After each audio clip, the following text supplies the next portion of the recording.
কোরআন আমাদেরকে সঠিক জীবন দর্শন শিক্ষা দেয়, সঠিক লাইফস্টাইল শিক্ষা দেয়, সঠিক দৃষ্টিভঙ্গি শিক্ষা দেয়। দৃষ্টিভঙ্গিটা খুব জরুরি, ভিউ পয়েন্টস। এজন্য বলা হয় দৃষ্টিভঙ্গি বদলান জীবন বদলে যাবে, তাই না? দৃষ্টিভঙ্গির পরিবর্তনটা অনেক বড় বিষয়। একই জিনিস থেকে একই জিনিস, the same thing, someone take the positive news and some other they take the negative issue. একই জিনিস কেউ দেখে পজিটিভ, কেউ দেখে নেগেটিভ। একটা বোতলের মধ্যে যদি অর্ধেক পানি থাকে, একজন বলবে, আমি যদি বলি এখানে কি দেখতে পাচ্ছেন, একজন বলবে আমি দেখতে পাচ্ছি এই বোতলের অর্ধেক খালি, অর্ধেক উনি খালিটা দেখছে। আবার আরেকজন বলবে আমি দেখতে পেয়েছি এটার বোতলের অর্ধেক পানি ভর্তি। দুইজনেরটাই ঠিক, তাই না? একজন দেখেছে পজিটিভলি, আরেকজন দেখেছে নেগেটিভলি। যে সবসময় নেগেটিভ চিন্তা করে ও খালিটা দেখছে, বোতলের অর্ধেক খালি, ও খালিটা দেখছে, নিচেটা খেয়াল করে নাই। আর যে অলওয়েজ পজিটিভ, ও নিচে যে পানি আছে ওইটা দেখছে।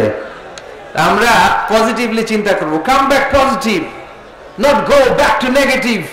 নেগেটিভের দিকে যেও না, পজিটিভের দিকে আসো। আল্লাহর হাবিব সাল্লাল্লাহু আলাইহি ওয়াসাল্লাম সব সময় অলওয়েজ হি ওয়াজ positive, very positive, optimistic, pessimistic ছিলেন না। যে কোনো পরিস্থিতিতে তিনি পজিটিভ দিকগুলো খেয়াল করতেন। কখনো আল্লাহর হাবিব সাল্লাল্লাহু আলাইহি ওয়াসাল্লাম নেগেটিভ জিনিসের দিকে খেয়াল করতেন না। আল্লাহর হাবিব সাল্লাল্লাহু আলাইহি ওয়াসাল্লাম একজন একটা লাশকে দেখে তিনি দাঁড়িয়ে গেলেন।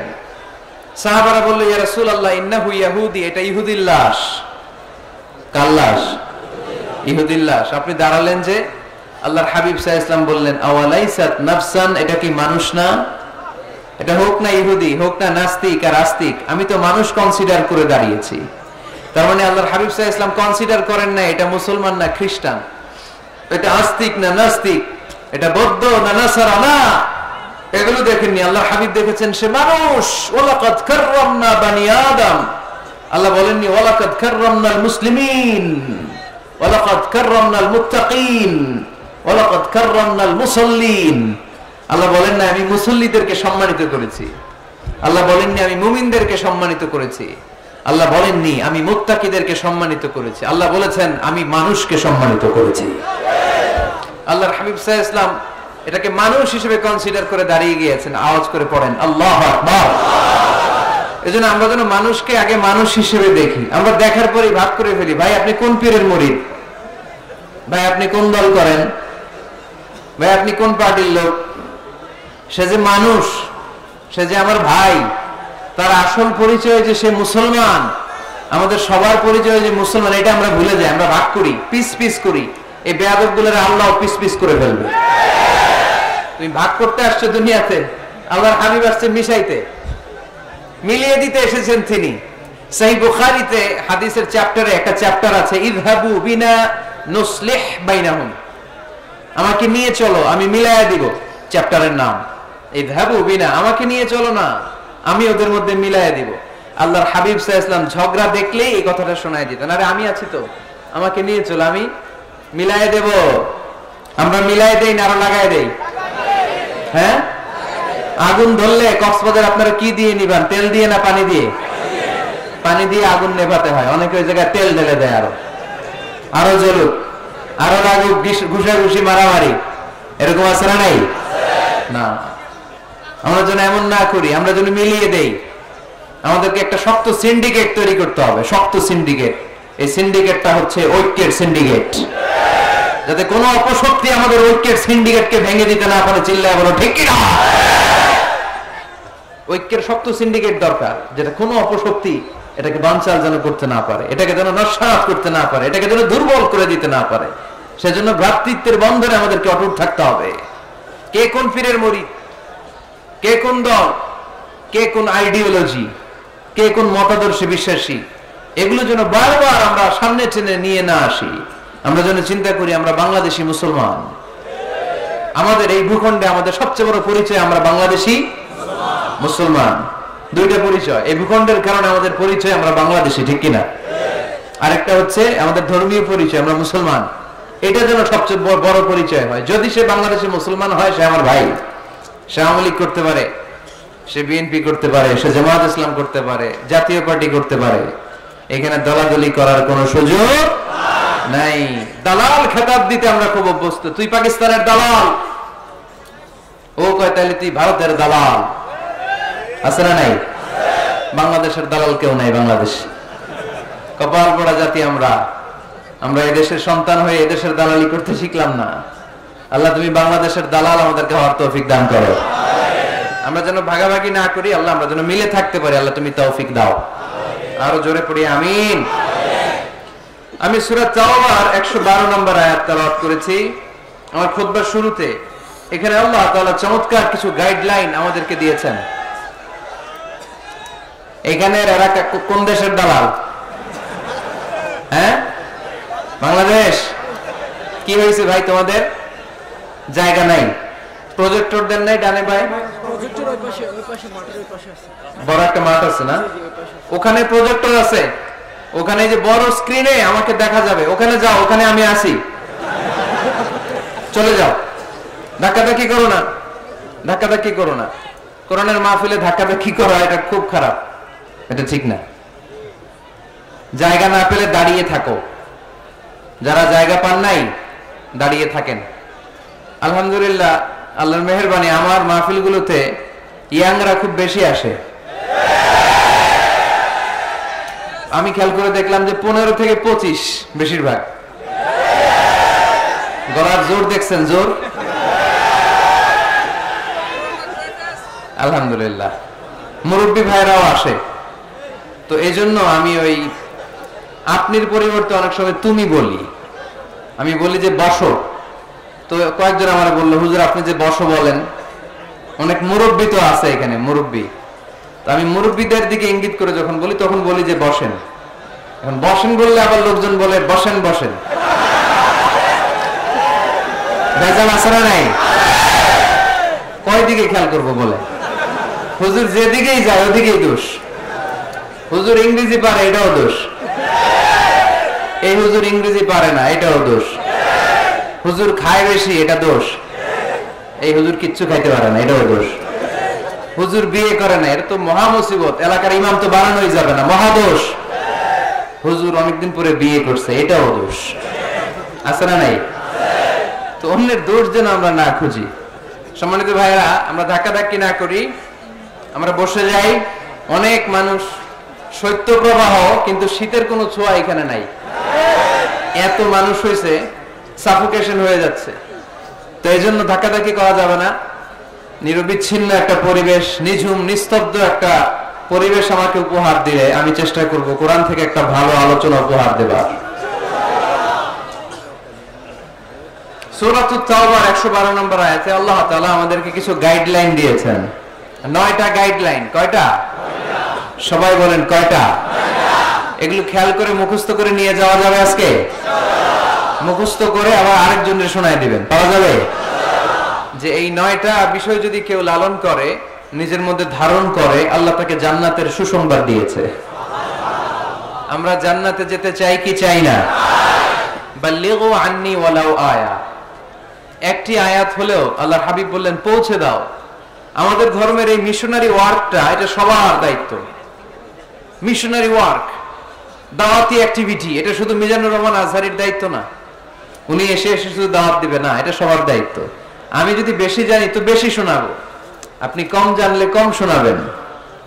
আপনি যদি শুধু জানেন লা ইলাহা ইল্লাল্লাহ মুহাম্মাদুর রাসূলুল্লাহ, আপনি তাহলে অতটুকুর দাওয়াত দিবেন।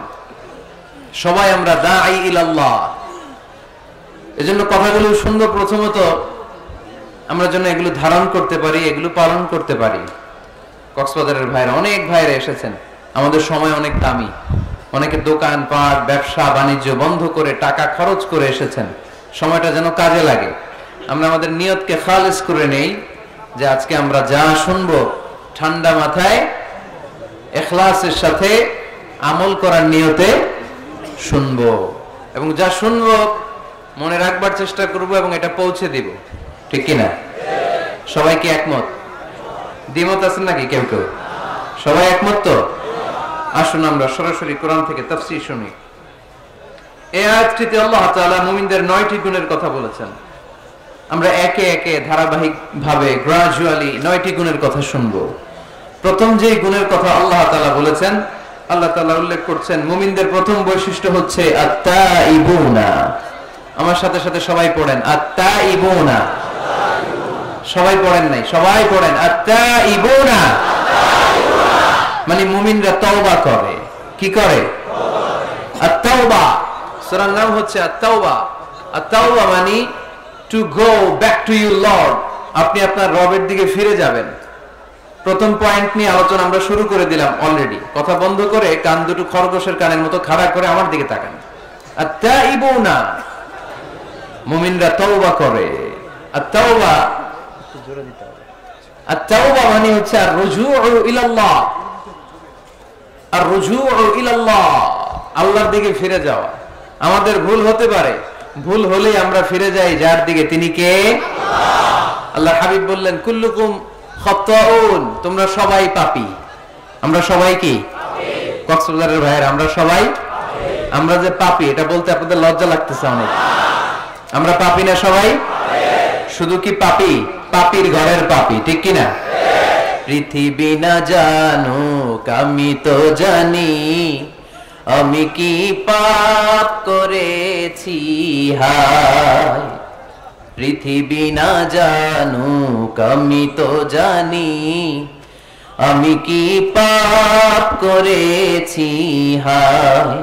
আমার পাপের করলে বিচার, বাঁচার আমার নাই উপায়।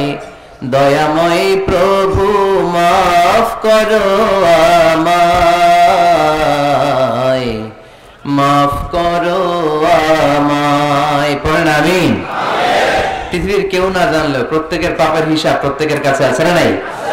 এজন্য আল্লাহর হাবিব বললেন কুল্লুকুম খাত্তাউন, তোমরা সবাই পাপী। শুধু পাপী না, পাপীর ঘরের পাপী। ওয়া খায়রুল খাত্তাইনা আত-তাওয়াবুন, আর এই পাপীদের মধ্যে সবচাইতে ভালো পাপী যেই পাপী পাপ করার পরপরই তওবা করে।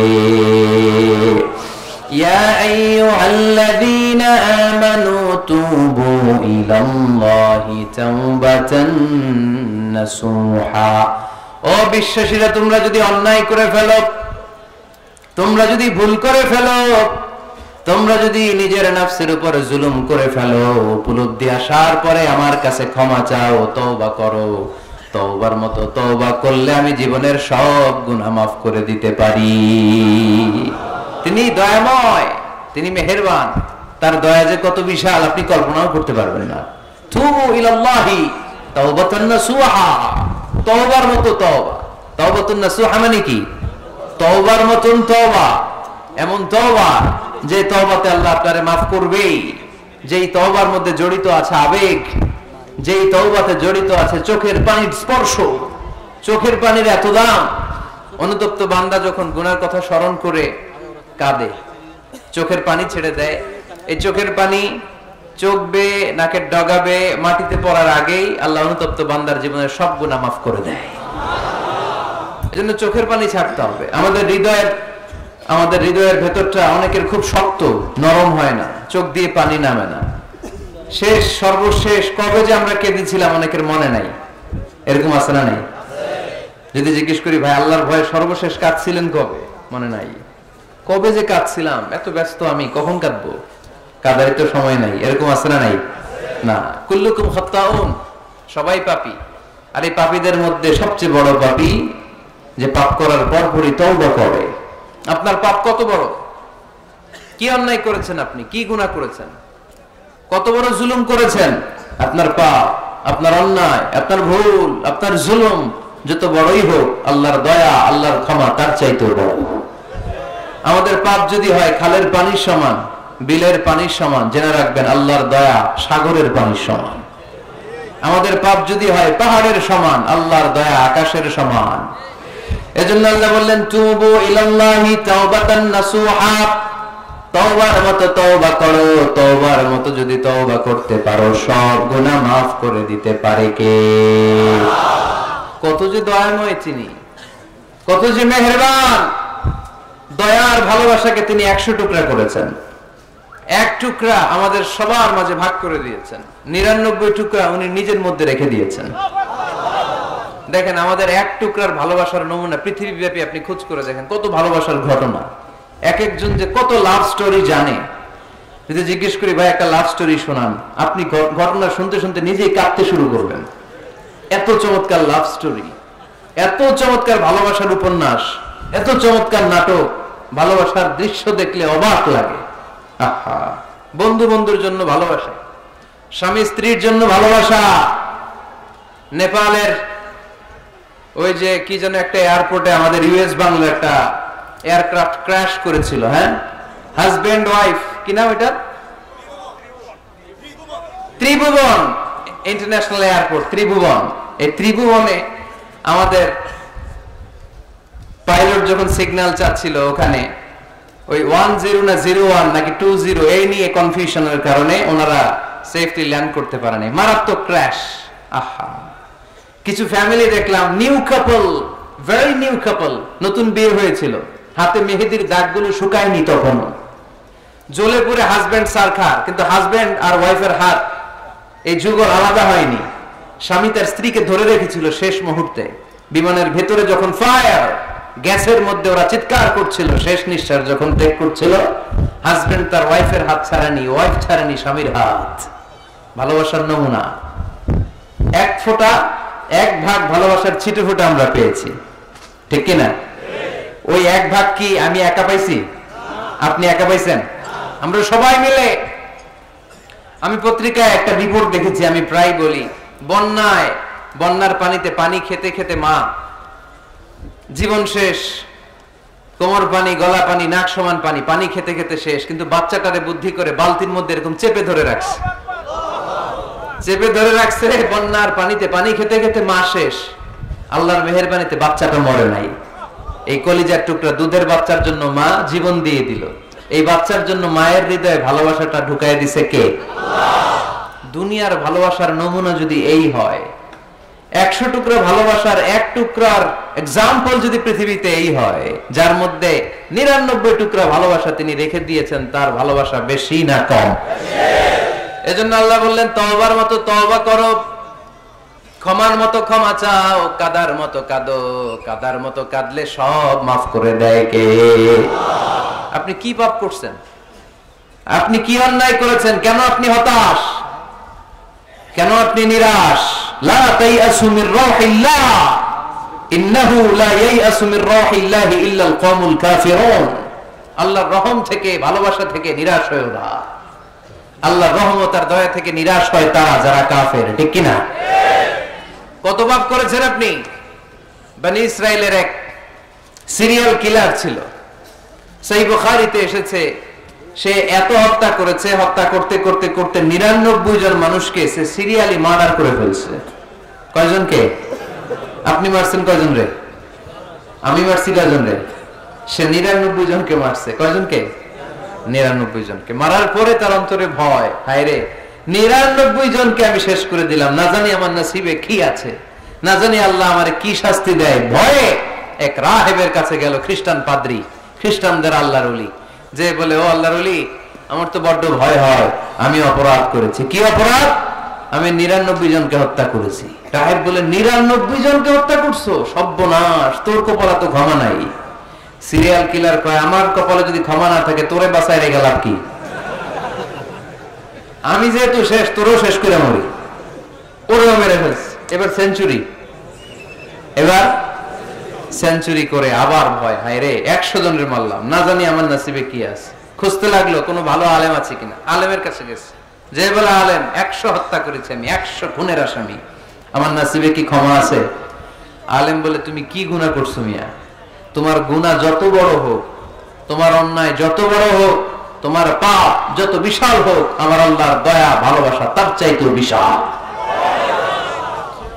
তুমি একটা ভালো জায়গায় যাও, এই এলাকাটা ভালো না, এখানে সব জালিমদের বসবাস, তুমি ভালো মানুষদের এলাকায় চলে যাও, সেখানে যে তওবা করো। লোকটার অন্তরে ভয় এসেছে, তওবার নিয়ত করেছে।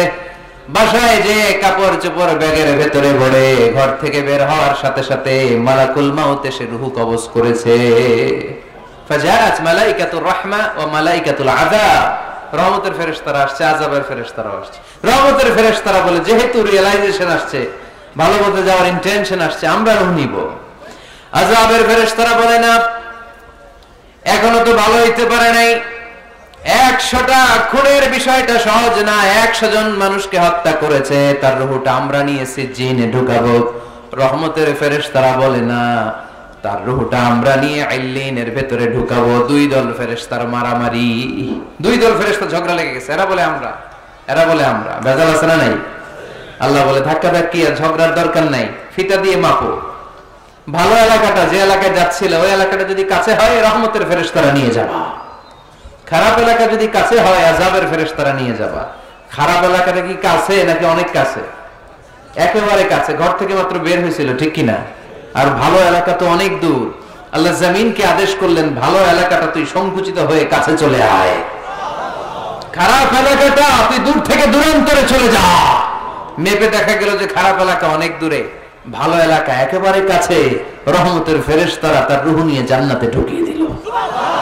চিল্লায় পড়েন আল্লাহু আকবার।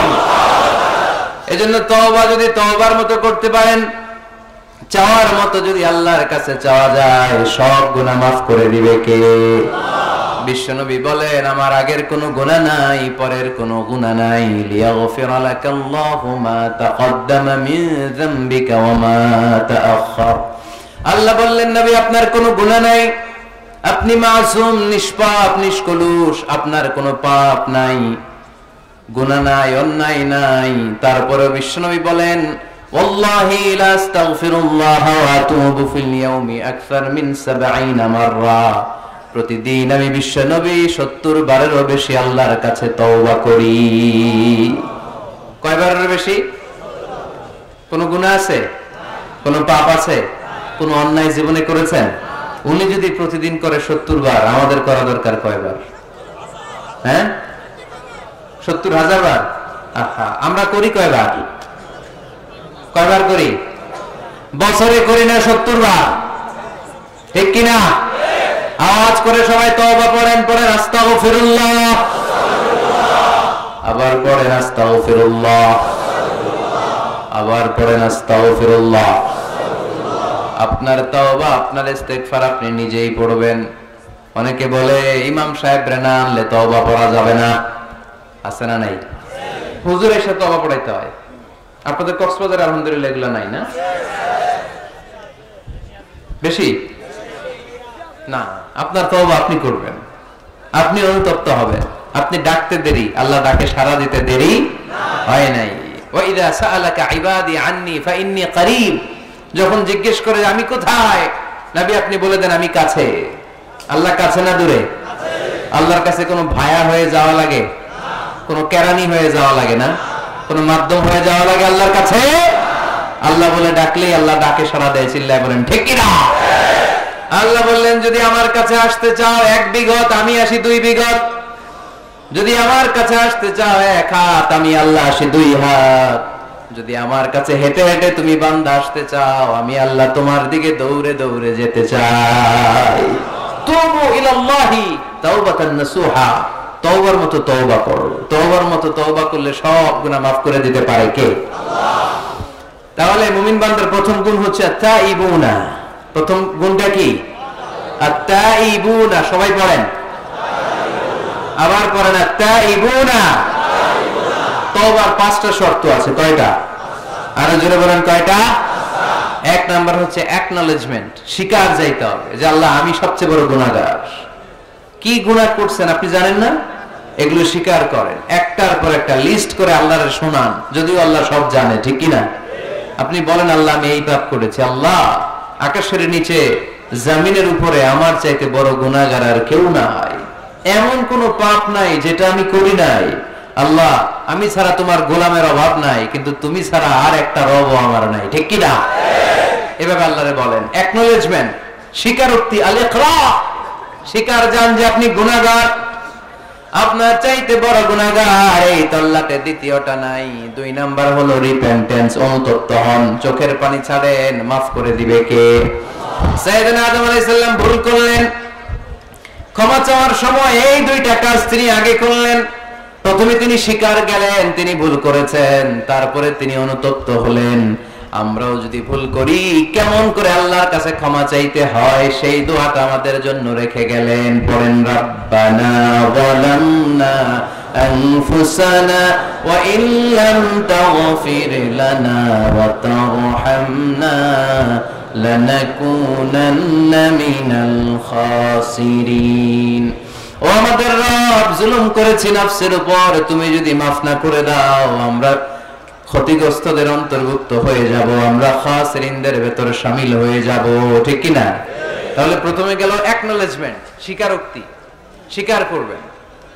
ওযু করে জায়নামাজটা বিছিয়ে দিয়ে স্বীকার করেন যে আল্লাহ আমার চেয়ে বড় পাপী কেউ নাই, চোখের পানি ছেড়ে অনুতপ্ত হন। 3 নম্বরে স্টপ। 3 নম্বরে কি? সবাই বলেন স্টপ মানে কি? থামেন। আর না, অনেক আগ বাড়ছেন, এবার একটু থামেন। যেই পাপটা করেছিলেন ওটা থামায় দেন। নাকি ঘুষ খাইতেছেন, সকালে ঘুষ খাইয়া বিকালে মাফ চাবেন, বিকালে ঘুষ খাই আবার রাতে মাফ চেয়ে নিন। এটা আল্লাহর সাথে গেম খেলা হয়ে যায়, ঠিক কিনা? আল্লাহর সাথে গেম খেলা যাবে? আল্লাহর সাথে কৌশল করা যায়? সব কৌশলীর বড় কৌশলী কে? কেউ যেটা পারে না, পারে কে? স্টপ, থামেন। To stop what you have committed from sins, যে পাপ আপনি করেছেন এটা থামায় দেন, আর এটা করা যাবে না। 4 নাম্বার শর্ত হলো টু হেট, ঘৃণা করতে হবে। যে পাপটা করে ফেলছিলেন এটা মনে প্রাণে ঘৃণা করতে হবে, মন থেকে এটার ব্যাপারে এটা ঘৃণা জন্মাতে হবে। 5 নাম্বারে to commit, to determine you never repeat this sin again. আল্লাহর এই ওয়াদা দিবেন, এই কমিটমেন্ট দিবেন যে আল্লাহ পারতপক্ষে আমার জীবনে এই পাপ, এই অন্যায় আমি জীবনে করব না। চিল্লায় বলেন ঠিক কিনা? এই 5টা শর্ত সামনে রেখে 5টা শর্তকে আমল করে কেউ যদি তওবার মতো তওবা করে তার জীবনের সব গুনাহ মাফ করে দিবে কে? এজন্য আল্লাহর হাবিব বলতেন, আত্তাইবু মিনাজ যামবি কামাল লা যামবা লাহু। তওবার মতো কেউ যদি তওবা করে তার অবস্থা কেমন হয় জানো নাকি? মায়ের পেট থেকে বাচ্চা বের হলে নবজাতকের যেমনি গুনাহ থাকে না, তওবা কবুল হলে ওই ব্যক্তিটাও নবজাতকের মতো হয়ে যায়, তার আমলনামায় কোনো গুনাহ থাকে না। আত্তাইবু মিনাজ যামবি কামাল লা যামবা লাহু। কেউ যদি তওবার মতো তওবা করে তখন তার অবস্থা এমন হয়ে যায় যে তার আমলনামায় আর কোনো গুনাহই থাকে না। চিল্লায় বলেন ঠিক কি না? তাহলে মুমিন বান্দার প্রথম গুণ হচ্ছে আত্তাইবুনা। আওয়াজ করে বলেন প্রথম গুণ কি? আরো জোরে বলেন প্রথম গুণ। যে কোনো সময় আপনি আল্লাহরে ডাকবেন, আল্লাহ শুনবে 24/7, কোনো বন্ধ নাই। বারবার চাইলে আল্লাহ খুশি হয়। দুনিয়ার নিয়মের উল্টো, এ দুনিয়াতে কারো কাছে বারবার চাইলে খুশি হয় না, রাগ হয়। আমি হুজুরের কাছে গেলাম, হুজুর আমার একটু টাকা পয়সার সমস্যা, 500 টাকা দেন। হুজুর দিলেন। 7 দিন পরে আবার, হুজুর একটু সমস্যা আছে, 500 টাকা। হুজুর লজ্জায় পড়ে দিলেন। তার 7 দিন পরে আবার, হুজুর আমি একটু বিপদে আছি, 500 টাকা দেন। ওই দিন মনে মনে ভাববে ঘটনা কি, এর সমস্যা কি? তাও লজ্জায় পড়ে দিয়ে দিল। তারপরের বার গেলে দিবে, লাঠি দিয়ে দৌড়ানি দিবে। কি পাইছো তুমি? কি পেয়েছো? 7 দিন পর পর 500 টাকার আবদার। তার মানে এই পৃথিবীতে কোন বিষয় নিয়ে কারো কাছে বারবার যাওয়া যায় না, বারবার চাওয়া যায় না। চাওয়া যায়? ডিসি সাহেবের কাছে গেছেন, কক্সবাজার জেলার ডিসি সাহেবের কাছে একটা ইস্যু নিয়ে, উনি দিলেন। 2 দিন পরে আবার গেলেন, দিলেন। তারপরে আবার গেলেন, দিল। তারপরে দিবে? আর বারবার কারো কাছে এইভাবে যাওয়া যায়? একটা লজ্জার বিষয় আছে না নাই? আল্লাহর হাবিব সাল্লাল্লাহু আলাইহি ওয়াসাল্লাম খুব লাজুক ছিলেন। 50 ওয়াক্ত সালাত মেরাজের রাতে গিফট পেলেন রবের কাছ থেকে। কয় ওয়াক্ত? সবাই বলেন কয় ওয়াক্ত? উপর থেকে নেমে আসার সময় সাইয়েদনা মুসা আলাইহিস সালামের সাথে দেখা। মুসা আলাইহিস সালাম বললেন, কি পেয়েছেন? 50 ওয়াক্ত সালাত পেয়েছি। মুসা আলাইহিস সালাম বললেন, আপনার উম্মত পড়বে না, আমি জানি, কারণ আমি তো আপনার আগে দুনিয়ায় এসেছি, আমার ফিল্ড ওয়ার্কের অভিজ্ঞতা বেশি। আমার অভিজ্ঞতার আলোকে আপনারে বলি, পড়বে না, একটু কমায় আনেন ভালো হবে। আল্লাহর হাবিব গেলেন, কমায় দেয়া হলো 5 ওয়াক্ত, হলো 45 ওয়াক্ত। মুসা আলাইহিস সালাম বললেন পড়বে না, আবার যান। আবার গেলেন, 5 ওয়াক্ত কমায় দেয়া হলো 40 ওয়াক্ত। মুসা আলাইহিস সালাম বললেন পড়বে না, কমায় আনেন ভালো হবে। কমায় আনা হলো 35 ওয়াক্ত। এভাবে 9 বার। কয়বার? 5 নং 45 ওয়াক্ত কমিয়ে 5 ওয়াক্ত দেয়া হলো। আল্লাহর হাবিব এবার খুব খুশি, কমায় আনছি অনেক। 5 ওয়াক্ত নিয়ে যখন সাইয়েদনা মুসা আলাইহিস সালামকে ক্রস করছেন, সাইয়েদনা মুসা আলাইহিস সালাম বললেন, কি খবর, কত পাইলেন? কয় 5 ওয়াক্ত। মুসা আলাইহিস সালাম বলে, এইটাও পড়বে না। পড়ি 5 ওয়াক্ত আমরা পড়ি। মুসা আলাইহিস সালাম বললেন, পড়বে না, আবার যান, গেলে ভালো হবে আপনার উম্মতের জন্য। আল্লাহর হাবিব বললেন, কত যাওয়া যায়, আর কত? আস্তাহি মির রাব্বি, আমার যেতে শরম লাগে, আবার যেতে আমার কি লাগে? সহিহ বুখারীর বর্ণনা, আস্তাহি মির রাব্বি, আমার যেতে লজ্জা লাগে। তার মানে বারবার চাইতে মানুষের লজ্জা লাগে, কারণ কাছে বারবার যাওয়া যায় না, ঠিক কি না? কিন্তু আল্লাহর হাবিব বললেন, ইন্নাহু মান লাম ইয়াসআলিল্লাহ ইয়াগদাব আলাইহি, যে ব্যক্তিটা আল্লাহর কাছে বারবার চায় না, তারে আল্লাহ পছন্দ করে না।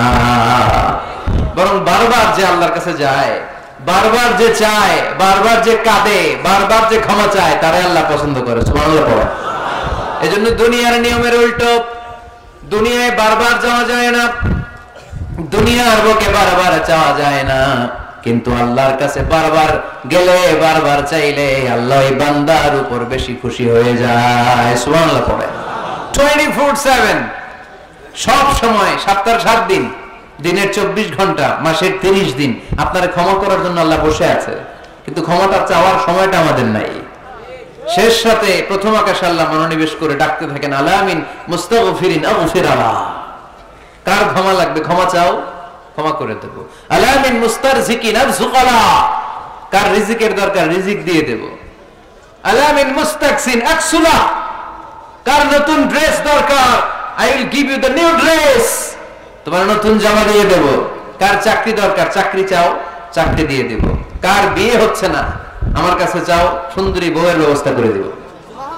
ওই যে কয় সুবহানাল্লাহ, এটা কমন পড়ছে সবার না? চাইতে হবে, সবটাই চাইতে হবে। দেহের মালিক কে? মনে রাখবেন, নেককার স্ত্রী আর নেককার সন্তান আল্লাহর কাছে চাইতে হয়। সাইয়েদনা ইব্রাহিম আলাইহিস সালাম নেককার সন্তানের জন্য দোয়া করেছেন, জাকারিয়া আলাইহিস সালাম নেককার সন্তান পাওয়ার জন্য দোয়া করেছেন। ইয়াংদের দোয়াগুলোর মধ্যে বিশেষ দোয়া তো হবে এইটাই, ঠিক কি না? যে আল্লাহ তুমি আমাকে নেককার, রূপবতী, গুণবতী একটা স্ত্রী দাও।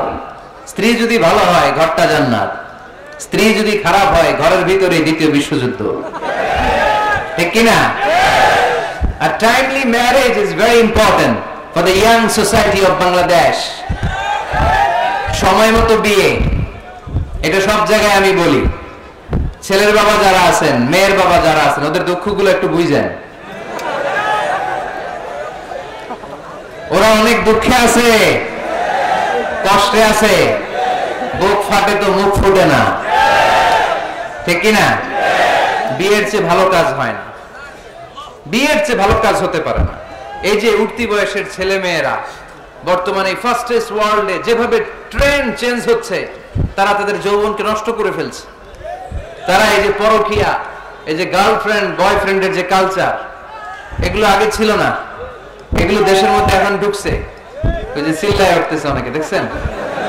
100% কমন করে গেছে এদের। তো এই যৌবনের তাড়নায়, এই যে যুবক বয়সে তারা যে পাপগুলো করে, অবৈধ মেলামেশার কারণে, হারাম রিলেশনশিপের কারণে একটা পার্সেন্টেজ গুনাহ বাবা মার কাঁধেও আছে না নাই? এজন্য খবরদার, ওদেরকে যদি সময় মতো বিয়ে না দেন, ওরা যে পাপগুলো করবে এটা শুধু ওদের পাপ নয়, আপনার কাঁধেও এই পাপ বর্তায়, তাই না?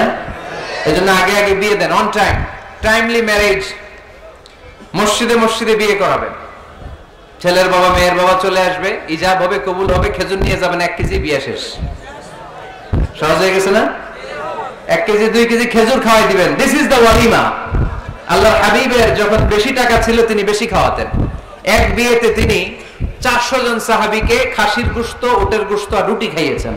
ওয়ালিমা, বিয়ের খাবার। সুবহানাল্লাহ পড়বেন না? আরেক বিয়েতে টাকা পয়সা নাই, এটা হচ্ছে সাফিয়া বিনতে হুয়াই ইবনে আখতাব, ইহুদি রাজকন্যাকে বিয়ে করেছিলেন খায়বার যুদ্ধের পরে। তো ফিরে আসবেন, আল্লাহর হাবিব বললেন এখানেই বিয়ে করব, মরুভূমিতে আমাদের বাসর হবে। বাসর ঘর সাজানো হলো, আল্লাহর হাবিব বাসর করলেন। সকালবেলা তিনি বের হলেন, সাহাবারা ধরলেন, ইয়া রাসূলুল্লাহ, আগে না ওই যে রুটি খাওয়াইছিলেন, আগের বিয়েতে গোশত খাওয়াইছিলেন, এইবার কি খাওয়াবেন? আল্লাহর হাবিব বললেন, এইবার তো আমার কাছে টাকা পয়সা নাই, তোমাদের কাছে কি আছে বলো? দাওয়াত খাইতে চাই পড়ছে বিপদে সাহাবারা। তো সাহাবারা বললেন আমাদের কাছে কিছু নাই, কারো বাড়িতে কিছু ঘি, কারো বাড়িতে কিছু আটা, কারো বাড়িতে কিছু পনির। আল্লাহর হাবিব বললেন সব নিয়ে আসো, একটা বোলের মধ্যে রাখো, রেখে এটারে ম্যাশড করা হলো, ছাতু বানানো হলো। কি এবার আল্লাহর হাবিব বললেন সবাই হাত পাতো, সবাই হাত পাতলো। আল্লাহ রাসূল সাল্লাল্লাহু আলাইহি ওয়াসাল্লাম হাতের মধ্যে একটু ছাতু ধরায় দিলেন, বললেন এইটাই বিয়ের অলিমা। সুবহানাল্লাহ বলবেন না? তার মানে যখন সামর্থ্য বেশি তখন ওয়ালিমাতে খাওয়াবেনও বেশি, সামর্থ্য নাই ছাতু খাওয়াই দিবেন অথবা খেজুর খাইয়ে দিবেন। খেজুরের চেয়ে ভালো মিষ্টান্ন আর হতে পারে না। খেয়াল রাখবেন ফলের মধ্যে আছে সুক্রোজ। ফলের যে মিষ্টিটা এটা কিন্তু বেশি ক্ষতি করে না, এটা খুব ভালো, ভেরি হেলদি। ফলের যে মিষ্টি এটারে বলে সুক্রোজ। মধুতে যে মিষ্টি এটাকে বলে ফ্রুকটুস, আর চিনিতে যে মিষ্টি এটারে বলে গ্লুকোজ। এই গ্লুকোজ বাদ দিতে হবে, বাদ দিয়ে সুক্রোজ আর ফ্রুকটুস খাইতে হবে, তাহলে সুস্থ রাখবে কে? দেখেন আল্লাহর হাবিব সাল্লাল্লাহু আলাইহি ওয়াসাল্লাম কত খেজুর খেতেন, তিনি মধু খেতেন, ফ্রেশ মধু, ফ্রেশ হানি আল্লাহর হাবিব সাল্লাল্লাহু আলাইহি ওয়াসাল্লাম খুব বেশি পছন্দ করতেন। এজন্য বিয়ের চেয়ে ভালো কাজ হতে পারে না। এদেশে ছেলে বিয়ে করতে চাইলে সবাই বলে নিজের পায়ে দাঁড়াও, আছে না এই কথাটা? কক্সবাজারে বলে বেশি, কি বলে? নিজের পায়ে দাঁড়া। আপনি নিজের পায়ে দাঁড়াবেন, এভাবে দাঁড়ায় বলবেন এই যে দেখেন নিজের পায়ে দাঁড়াইছি। তো এতদিন ছেলে কার পায়ে দাঁড়াইছে? নিজের পায়ে তো দাঁড়াইছে। বিয়েটাকে সহজ করেন। এখানে জনপ্রতিনিধি কেউ থাকলে আপনারা একটু দায়িত্ব নেন, ওদের দুঃখ কষ্ট একটু লাঘব করে দেন, ওদেরকে একটু মিলায় দেন। এই বিয়েটা হচ্ছে ভালোবাসার বন্ধন, এটা জান্নাতি ভালোবাসায় ভরপুর একটা সম্পর্ক। কারণ সাইয়েদনা আদম আলাইহিস সালাম আর হাওয়া আলাইহাস সালাম দুইজনের বিয়ে হয়েছিল জান্নাতে। সুবহানাল্লাহ পড়েন। এজন্য আমরা বিয়ে করব। কি করব? বিয়ে করব। যারা করছেন তারা বেশি জোরে করেন না যে করব। মহিলা প্যান্ডেল আছে এই পাশে, ভাবি শুনতে পারে, ভেজাল আছে না নাই? অন্য দেশে এই কালচারটা গড়ে উঠলো, আমাদের দেশে ওঠে নাই, ঠিক কি না? এদেশের মা বোনেরা ভালোবাসার ভাগ বসাইতে দেয় না কাউরে, একাই পুরো ভালোবাসা উনি রাখবে। তো যাই হোক, যারা করে ফেলছেন তো করে ফেলছেন, যারা করো নাই তারা বিয়ে করার ট্রাই করো। বিয়ে কখনো কারো সফলতা আটকে রাখে না। যত বড় বড় মনীষী বিজ্ঞানী খেয়াল করে দেখো আগে বিয়ে করছে। আমাদের স্বাধীনতার স্থপতি বঙ্গবন্ধু শেখ মুজিবুর রহমান খুব অল্প বয়সে বিয়ে করেছেন, ঠিক কিনা? কাজী নজরুল অল্প বয়সে বিয়ে করেছেন, মহাত্মা গান্ধী অল্প বয়সে বিয়ে করছেন। বিয়ে সফল হওয়াতে কি ওনাদের কোনো বাধা বা প্রতিবন্ধকতা তৈরি করছে? ওনারা তো সফল হয়েছে।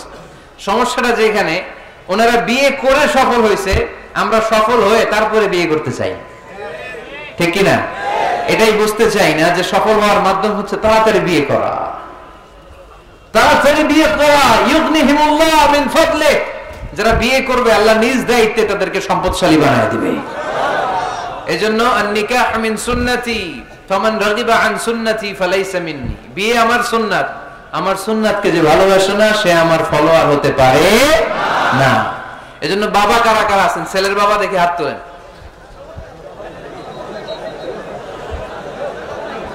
ছেলের বাবা হাত তুলে বলেন আল্লাহ আমার ছেলেকে সময় মতো বিয়ের পিঁড়িতে বসায় দিব ইনশাআল্লাহ। ছেলের বিয়েতে 1 টাকাও যৌতুক নিব না। আওয়াজ করে পড়েন আমিন। হাত নামান। মেয়ের বাবা কারা আছেন দেখি? মেয়ের বাবা হাত তুলেন, আওয়াজ করে বলেন হে আল্লাহ। আরো জোরে বলেন হে আল্লাহ। আপনাদের ভালো লাগতেছে না এটা? বলেন আল্লাহ আমার মেয়েকে সময় মতো ভালো পাত্রের হাতে তুলে দিব, সময় মতো বিয়ের ব্যবস্থা করব, তুমি তৌফিক দাও। মেয়ের বিয়েতে 1 টাকাও যৌতুক দিব না। আওয়াজ করে পড়েন আমিন। হাত নামান। বিয়ে করো নাই কারা কারা? হাত তোলো। আওয়াজ করে বলো হে আল্লাহ সময় মতো বিয়ে করতে চাই, তুমি তৌফিক দাও। আওয়াজ করে বলো আল্লাহ। হাত তুলে ওয়াদা করলাম আমার বিয়েতে 1 টাকাও যৌতুক নিব না। আমিন। আরো জোরে বলতে হবে আমিন। মাশাআল্লাহ।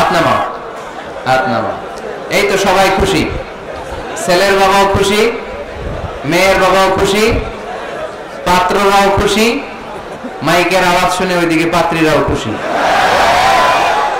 আলহামদুলিল্লাহ। কক্সবাজারের লোকজন খুশি হয়ে গেছে খুব। দেখছেন বিয়েটা যে ভালো জিনিস এটা তার প্রমাণ। বিয়ের কথা বললে আনন্দ আসে, মুখে হাসি আসে, প্রাণের মধ্যে উচ্ছ্বাস জাগে, ঠিক কি না?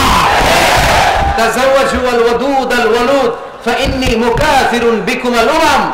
সুন্দরী নারী দেখে, যে নারী বেশি সন্তান জন্ম দিতে পারে এরকম মেয়ে দেখে বিয়ে করো, বেশি সন্তান তোমরা নাও, কেননা আমার বেশি উম্মত হলে কিয়ামতের দিন আমি আমার উম্মতকে নিয়ে গর্ব করে দাঁড়িয়ে যাব।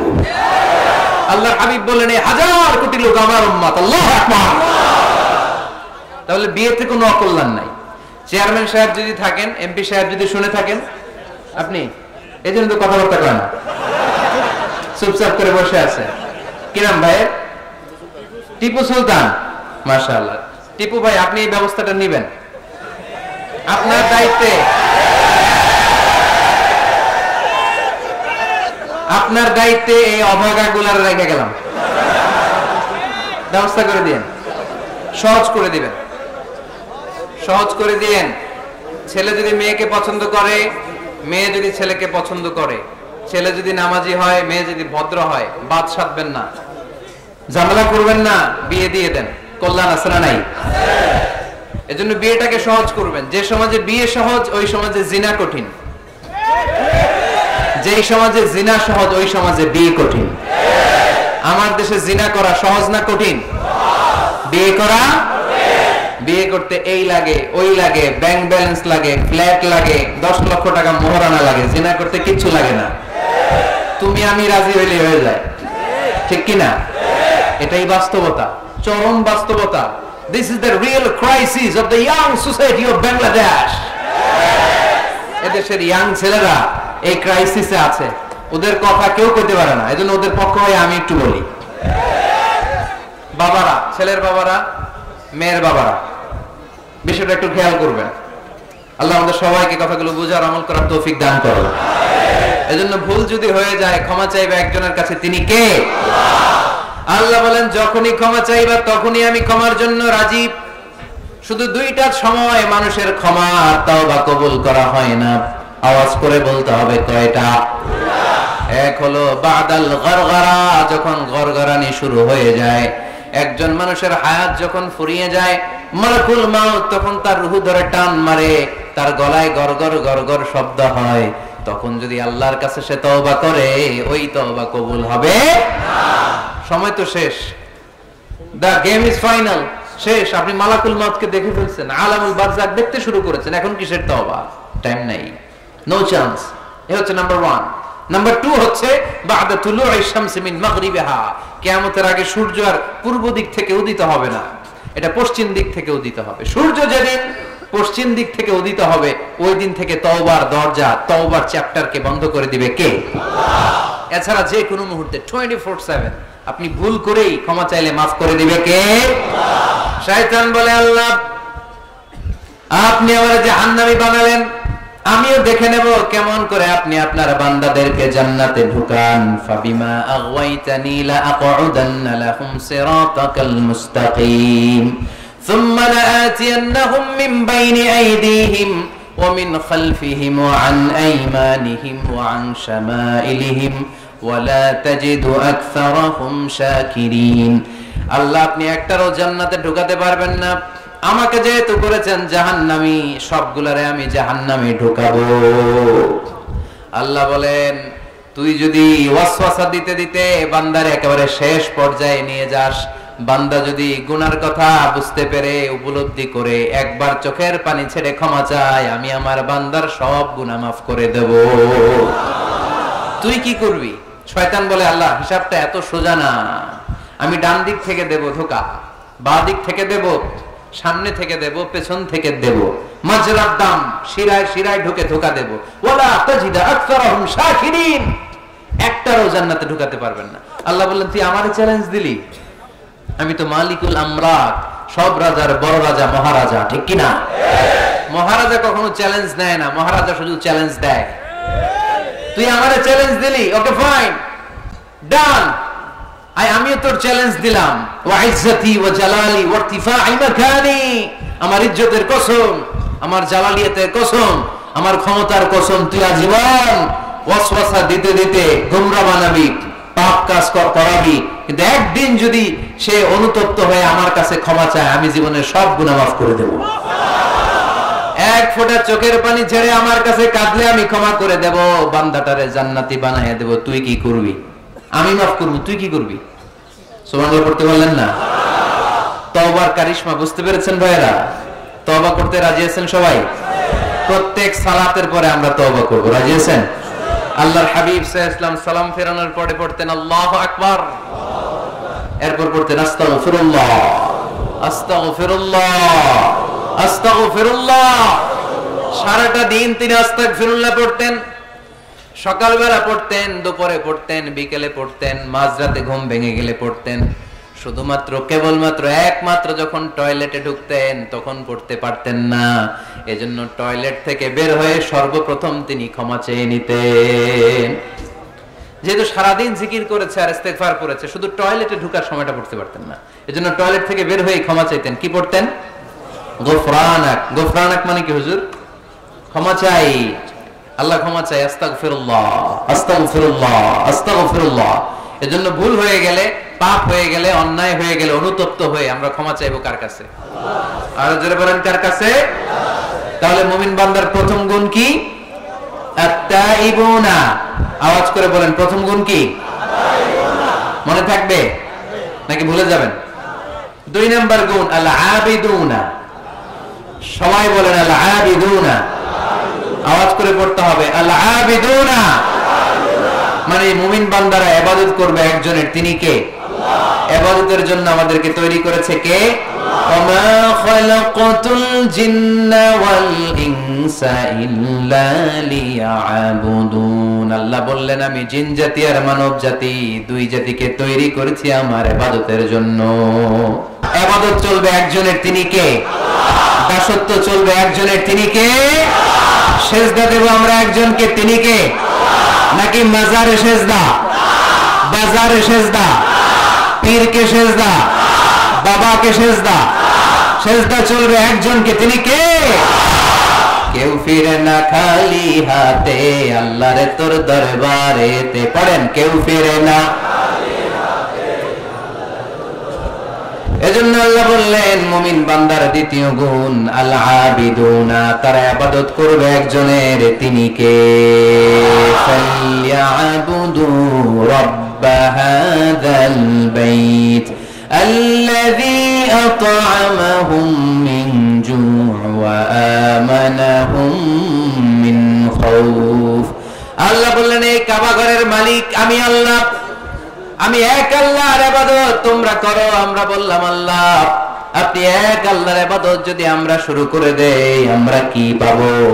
আল্লাহ বললেন, ক্ষুধার সময় খাবার পাবে, ভয়ের সময় নিরাপত্তা পাবে, ঠিক কি না? আমরা যখন ক্ষুধার্ত হই আমাদেরকে রিজিক দেয় কে? আল্লাহ। বিপদে পড়লে উদ্ধার করে কে? আল্লাহ। পেটে যখন ক্ষুধা, খাদ্যের ব্যবস্থা করে কে? আল্লাহ। দিও তৃষ্ণা পেলে ঠান্ডা পানি, ক্ষুধা পেলে লবণ ভাত। আল্লাহ এই গরিবের শোনো শোনো মুনাজাত, আল্লাহ এই গরিবের শোনো শোনো মুনাজাত, আল্লাহ এই গরিবের। পড়েন আমিন। এই কাবা ঘরের রবের যদি ইবাদত করো, আল্লাযী আত'আমাহুম মিন জু', যখন তোমরা ক্ষুধার্ত থাকবে তোমাদেরকে রিজিক দিবে কে? আল্লাহ। ওয়া আমানাহুম মিন খাউফ, বিপদের সময় নিরাপত্তা দিবে কে? আল্লাহ। এজন্য মুমিন বান্দার দ্বিতীয় গুণ আল-আবিদুনা, সব সময় ইবাদত করে কার? আল্লাহ। মুমিনের ইবাদত হবে শুধুমাত্র আল্লাহর। এই দুনিয়ায় যত নবী এসেছেন সব নবীরা আমাদেরকে এক আল্লাহর গোলাম বানাতে চেয়েছেন, ঠিক কি না? সব নবীদের একটা মিশন ছিল, সব নবীদের একটা ভিশন ছিল, সব নবীদের একটা স্লোগান ছিল, ইয়া কওমি ইবুদুল্লাহা মা লাকুম মিন ইলাহিন গায়রু আফালা তাত্তাকুন। ও আমার কওমের লোকেরা, কেন তোমরা এক আল্লাহর ইবাদত করো না? কেন তার পায়ে সিজদায় লুটিয়ে পড়ো না? সিজদা দিতে হয় একজনকে, তিনি কে? আল্লাহ। আল আবিদুনা, মুমিন বান্দারা এক আল্লাহে বিশ্বাসী, তাই মুমিনদেরকে বলা হয় মুওয়াহিদুন, তাওহীদপন্থী। আমরা কি পন্থী? আমরা এতজনের ইবাদত করি না, একজনেরই তো খুশি রাখার যে নিয়ম কানুন ওটা মানতে পারি না, ঠিক কি না? হিন্দু ভাইরা অনেক দেবতার পূজা করে, কি করে না? আমি অনেক হিন্দু ভাইকে জিজ্ঞেস করেছি কাকে মানো, অনেকগুলো আছে, সবার নামও জানি না। তো এই যে আপনার এতগুলো রব, হিন্দু ভাইদেরকে আমি পছন্দ করি, তারা আমাদের মাহফিলগুলোতে আসে, তো আমি বলি এই যে আপনার এতগুলো রব, আপনি যে রবের নামই জানেন না, এটা কেমন কথা? কোটি কোটি এদের দেবতা, অনেকের পক্ষে আসলে এত দেবতার নাম মনে রাখা সম্ভব, এত দেবতার এত নিয়মকে মেনটেন করা সম্ভব না। সেই বিবেচনায় আমাদের পদ্ধতিটা অনেক ভালো আমরা মনে করি, ঠিক কিনা? খুশি করব একজন রে, কয়জন রে? One can not please everybody, একজন সবাইরে খুশি রাখতে পারে না। আমি আপনাদের সবার মন রক্ষা করে চলতে পারবো? যদি এমন হয় যে এই একজনের মন রক্ষা করবেন, এটা আমার জন্য সহজ না। এজন্য আমরা এতজনের ইবাদত করি না, আমরা ইবাদত করি কয়জনের? কুল হুয়াল্লাহু আল্লাহুস লাম ইয়ালিদ ওয়া লাম ইউলাদ ওয়া লাম ইয়াকুল লাহু আহাদ। তিনি এক, অদ্বিতীয়, তিনি একক, তার কোনো শরীক নাই। ওই একক সত্তার ইবাদতের নামই হচ্ছে আল আবিদুনা। চিল্লায় পড়েন ঠিক কি না? মুমিন বান্দার 2 নাম্বার গুণ আল আবিদুনা, ইবাদত করবে আল্লাহর। অনেকে মনে করে শুধু নামাজ পড়া ইবাদত, অনেকে মনে করে শুধু জিকির করা ইবাদত, অনেকে মনে করে রমাদানে রোজা রাখা ইবাদত, অনেকে মনে করে হজের সময় হজ করাই শুধু ইবাদত। আছে না নাই? না, শুধু এগুলো ইবাদত নয়। যে কাজে আল্লাহ খুশি, খেয়াল রাখবেন, যে কাজে মানবতার কল্যাণ হয় তার সবটাই ইবাদত। সুবহানাল্লাহ পড়েন। ইমাতাতুল আযা আনিত তারিক, রাস্তায় ইটা পড়ে আছে, কেউ সরায় না, যে কেউ ইটার মধ্যে ধাক্কা খেয়ে উল্টে পড়তে পারে, পা ভেঙে যেতে পারে, আপনি ইটাটা সরাই দিয়েছেন, এটাও ইবাদত। সুবহানাল্লাহ পড়বেন না?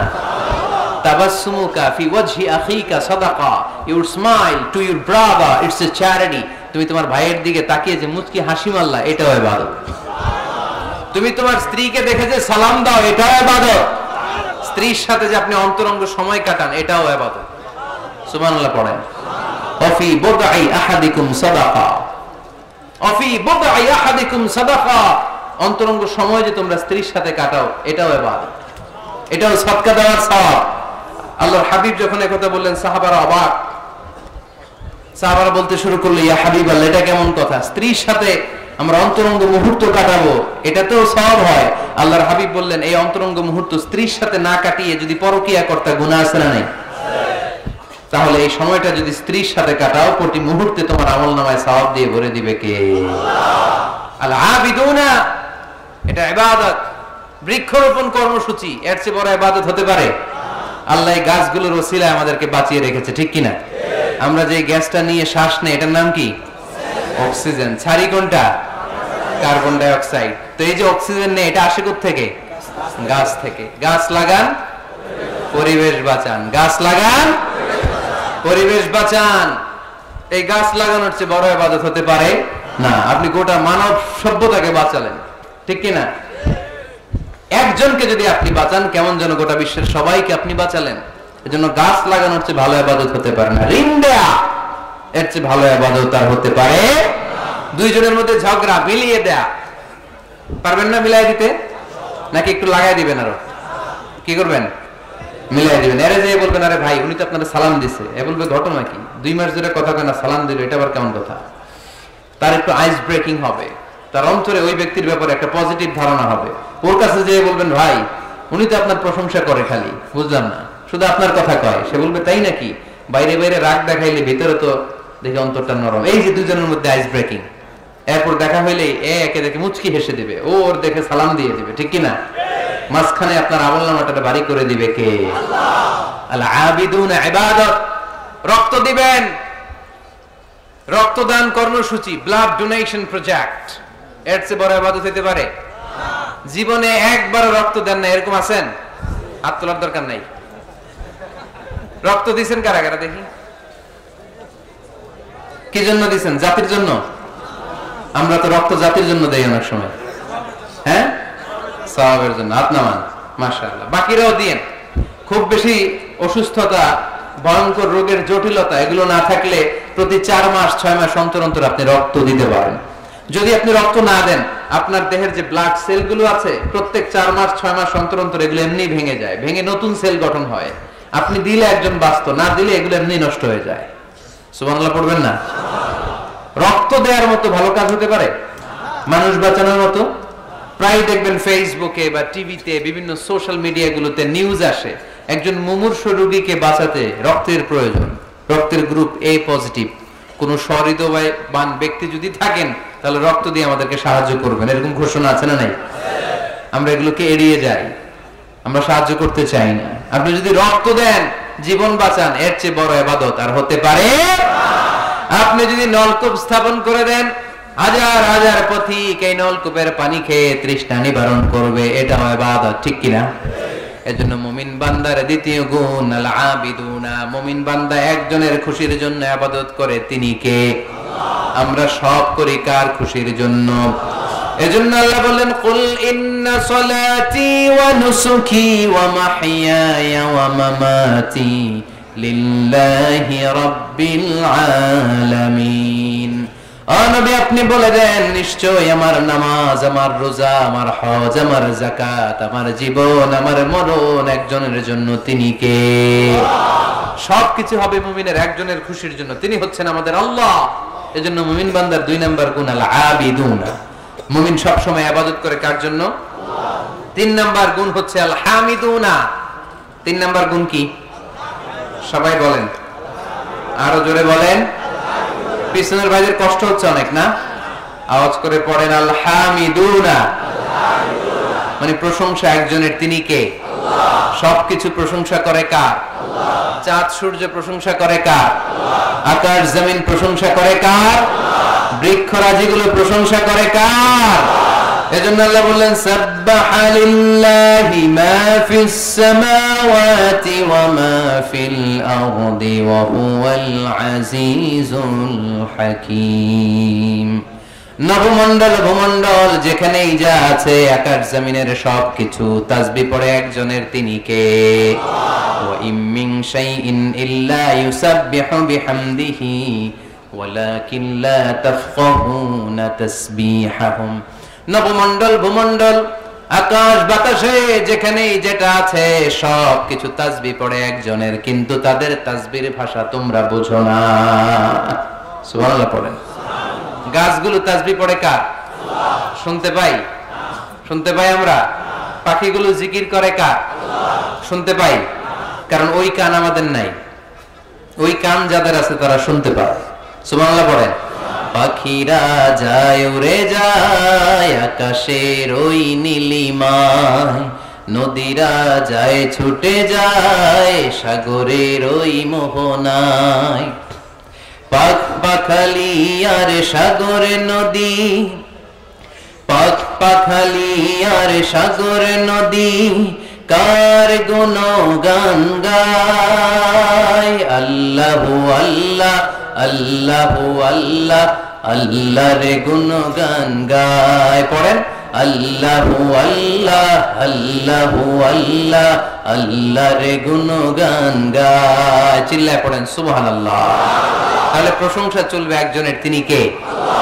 শুরুতেই বলেছি, আল্লাহর প্রশংসা করে কখনো কোনোদিন শেষ করা যাবে না। এজন্য মুমিন বান্দার 3 নাম্বার গুণ হচ্ছে আল হামিদুনা। 3 নাম্বার কি? হামিদুনা। প্রতিদিন সালাতের শুরুতে সূরা ফাতিহাতে আমরা এই প্রশংসার ঘোষণা দেই, আমরা পড়ি আলহামদুলিল্লাহি রাব্বিল আলামিন। সকল প্রশংসার মালিক ওই আল্লাহ, যিনি হচ্ছেন রব্বুল আলামিন, গোটা বিশ্বের তিনি রব। চাওয়ার আগে যিনি দিয়ে দেয় তার নাম রব। যার যখন যেটা যতটুকু লাগে তাকে তখন সেটা ততটুকু ফরিয়াদ করার আগেই যিনি দিয়ে দেয় তার নাম রব।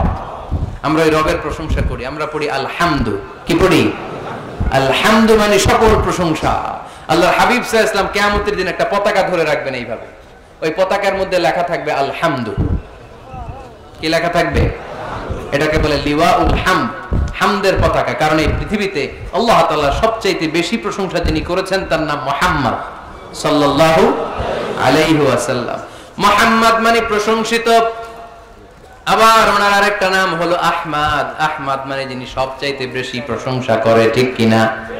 আবার কিয়ামতের দিন সবচেয়ে বেশি প্রশংসার নমুনা স্বরূপ প্রশংসার পতাকা নিয়ে তিনি দাঁড়িয়ে থাকবেন। প্রশংসার পতাকা নিয়ে বিশ্বনবী জান্নাতীদেরকে নিয়ে ছুটবেন জান্নাতের দিকে। এক হাতে পতাকা, আরেক হাতে জান্নাতে নক করবেন। নক করার সাথে সাথে খাজিনুল জান্নাহ, জান্নাতের রক্ষী ফেরেশতা বলবে, মান আনতা, তুমি কে? আল্লাহর হাবিব বলবেন, আনা মুহাম্মদ, আমি মুহাম্মদ সাল্লাল্লাহু আলাইহি ওয়াসাল্লাম।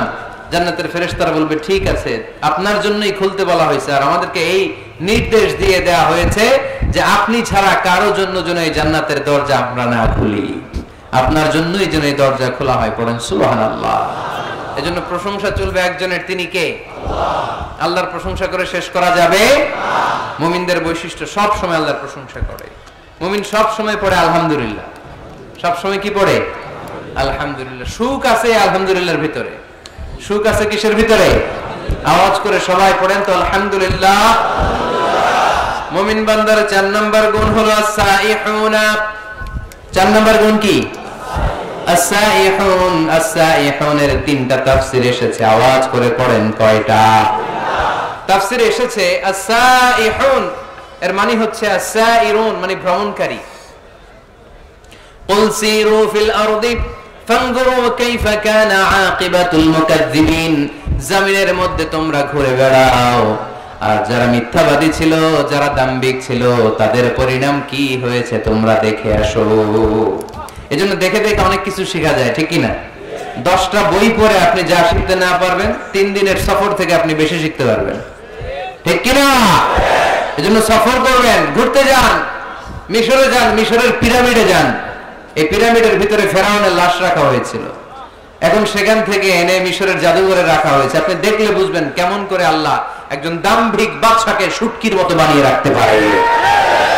ফাইম এলাকায় যান, ওখানে গেলে আপনি কারুনের ধ্বংসস্তূপ দেখতে পাবেন, যেখানে কারুনের সমুদয় সম্পদ সহ আল্লাহ জামিনের ভিতরে গেড়ে দিয়েছে। সম্পদের মালিক হয়ে সম্পদের পাহাড় বানিয়ে যারা দাম্ভিকতা দেখায়, তাদের নমুনা কি হতে পারে সেখানে আছে না নাই? আপনি জর্ডানে চলে যান, ওখানে আছে আল বাহরুল মাইয়িত, মৃত সাগর, ইংরেজিতে বলে ডেড সি, মৃত সাগর আছে না? সল্টের ডেনসিটি এত বেশি এই সাগরে, এই সাগরে কোনো মানুষ ডুবে না। আপনি ধপাস করে সাগরে পড়লে ডুববেন না, আপনি ভেসে থাকবেন, কারণ লবণের পরিমাণ খুব বেশি।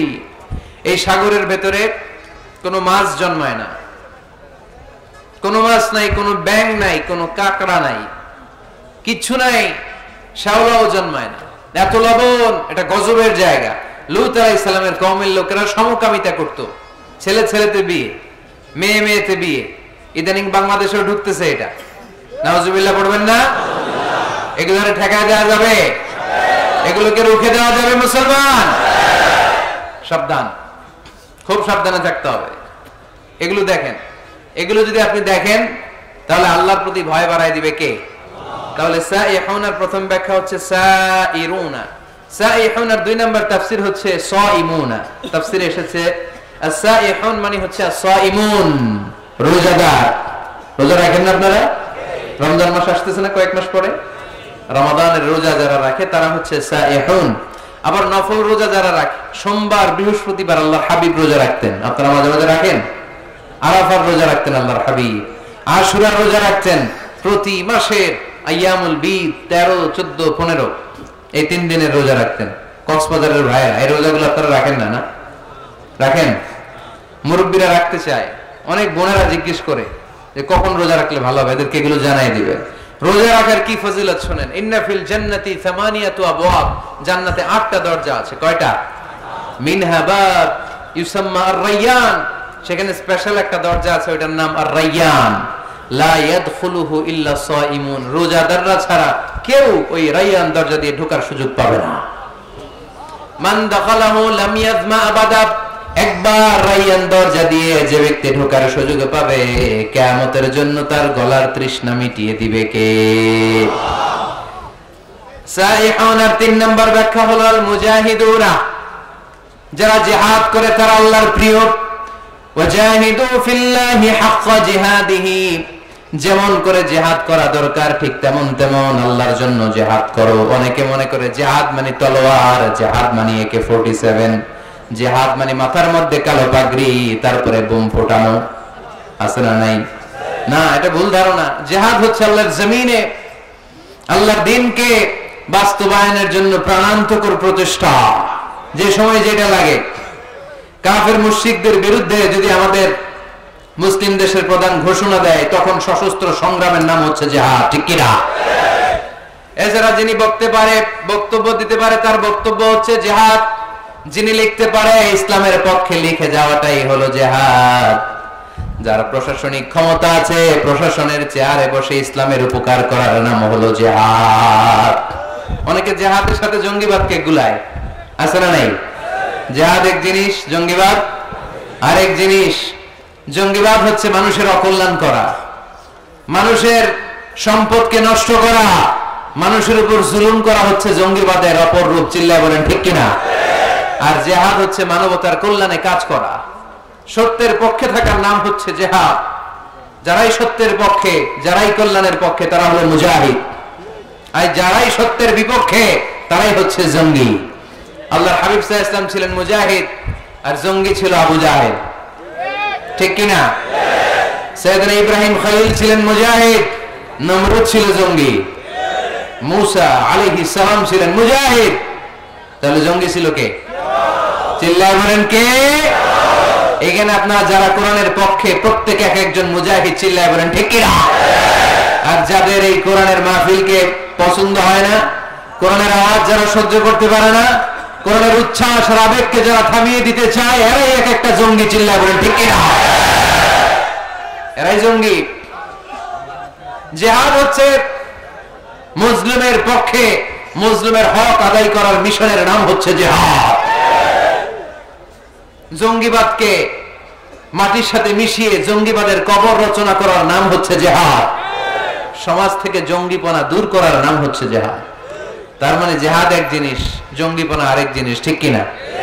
এক সাহাবী এসে বললেন, ইয়া রাসূলুল্লাহ, আপনি আমাকে সফরের অনুমতি দেন। বিশ্বনবী বললেন, সফর করার দরকার নাই, জিহাদে নেমে পড়ো। ইন্না সিয়াহাতা উম্মতি আল জিহাদু ফি সাবিলিল্লাহ। আমার উম্মতেরা যখন জিহাদে নেমে পড়ে, আমার উম্মতের জিহাদ হলো সফর। সুবহানাল্লাহ পড়েন।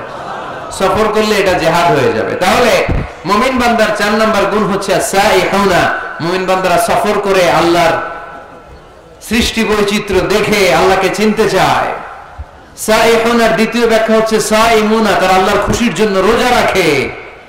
সাইহুনার 3 নাম্বার ব্যাখ্যা হচ্ছে আল মুজাহিদুনা। মুমিন বান্দারা আল্লাহর খুশির জন্য আল্লাহর জমিনে জিহাদ করে, ঠিক কিনা? মুমিন বান্দার 5 নাম্বার গুণ হলো আর রাকিউনা। 6 নাম্বার গুণ হলো আস-সাজিদুনা। মুমিন বান্দারা রুকু সিজদা করে একজনের খুশির জন্য। তিনি কে? দুনিয়ার বুকে যারা আপনারা সিজদা করতেন, রুকু করতেন, কিয়ামতের ময়দানে আল্লাহ দেখতে চাইবে, আমাকে একটা রুকু আর একটা সিজদা করে দেখাও। আমরা মসজিদে যে জন্য সিজদা করি, কিয়ামতের দিন ওরকম একটা সিজদা দিয়ে আল্লাহকে দেখাইতে পারবো না? সবাই পারবেন? আল্লাহ বলবেন, সিজদা দাও, আমার দেখাও। ইয়াউমা ইউকশাফু আন সাaqi ওয়া ইউদআউনা ইলা সুজুদি ফালা ইস্তাতিউন। আল্লাহ বলবেন, কারা কারা সিজদা দিছিলা দেখাও। আমরা যারা দুনিয়াতে সিজদা দিয়েছি, আমরা আল্লাহু আকবার বলে সিজদায় লুটিয়ে পড়ব। ইনশাআল্লাহ পড়বেন না? ইনশাআল্লাহ। আর যারা দুনিয়ায় সিজদা দেয় নাই, এরা শত চেষ্টা করেও পিঠটা বাঁকাই করতে পারবে না। এদের পিঠটারে লোহার মতো শক্ত করে দিবে কে? আল্লাহ। আর রাকিউনা আস-সাজিদুনা, মুমিন বান্দারা রুকু সিজদায় লুটিয়ে পড়ে। বিশ্বনবীর রুকুর পিঠটা ছিল স্ট্রেট ফরওয়ার্ড, লা ইয়াকনিউ ওয়া লা ইয়াসুব ওয়া কানা বাইনা যালিক, স্ট্রেট ফরওয়ার্ড। পানি ভর্তি একটা গ্লাস যদি বিশ্বনবীর রুকু দেওয়া পিঠের উপর রেখে দেওয়া হয়, গ্লাসটা কাঁপেও না, গ্লাস থেকে পানি পড়েও না। সুবহানাল্লাহ পড়েন। তার মানে পিঠটা বাঁকা ছিল না, কেন ছিল? হ্যাঁ, সোজা ছিল, খুবই সোজা, স্ট্রেট ফরওয়ার্ড। আল্লাহর হাবিব বলতেন, সবচেয়ে বড় চোর যে নামাজে চুরি করে। সাহাবারা বললেন, নামাজে কিভাবে চুরি করে ইয়া রাসূলুল্লাহ? আল্লাহর হাবিব বললেন, ইয়াসরিকু ফি রুকুইহি ওয়া সুজুদিহি, রুকু সিজদায় চুরি করে। রুকু থেকে দাঁড়িয়ে কয়েক সেকেন্ড সোজা হয়ে দাঁড়িয়ে থাকা, এটা ওয়াজিব, তা'দিলুল আরকান। অনেকেই দেখবেন রুকু থেকে কোন রকম মাথা তুলে সেজদায় দৌড় মারে, আছে না নাই? দুই সেজদার মাঝখানে কয়েক সেকেন্ড ধীর স্থির ভাবে বসে থাকা এটা ওয়াজিব। আমাদের মাযহাবে ওয়াজিব, হানাফি মাযহাবে, বাকি মাযহাবে ফরজ। বাকি মাযহাব অনুযায়ী নামাজই হবে না, আমাদের মাযহাবে হবে, বাট সরু সেজদা লাগবে। এক সেজদা দিয়ে আরেক সেজদার মাঝখানে 2-1 সেকেন্ড বসে ধীর স্থির অপেক্ষা করা, রিল্যাক্স করা, এটা ওয়াজিব। অনেকেই প্রথম সেজদা দিয়ে কোন রকম মাথা উঠেই আরেক সেজদা মারে। কক্সবাজারে এরকম নাই? আছে? ভালো হয়ে যান, ভালো হইতে পয়সা লাগে না, এরকম করবে না। সালাত মানে রিল্যাক্স। সালাত মানে কি?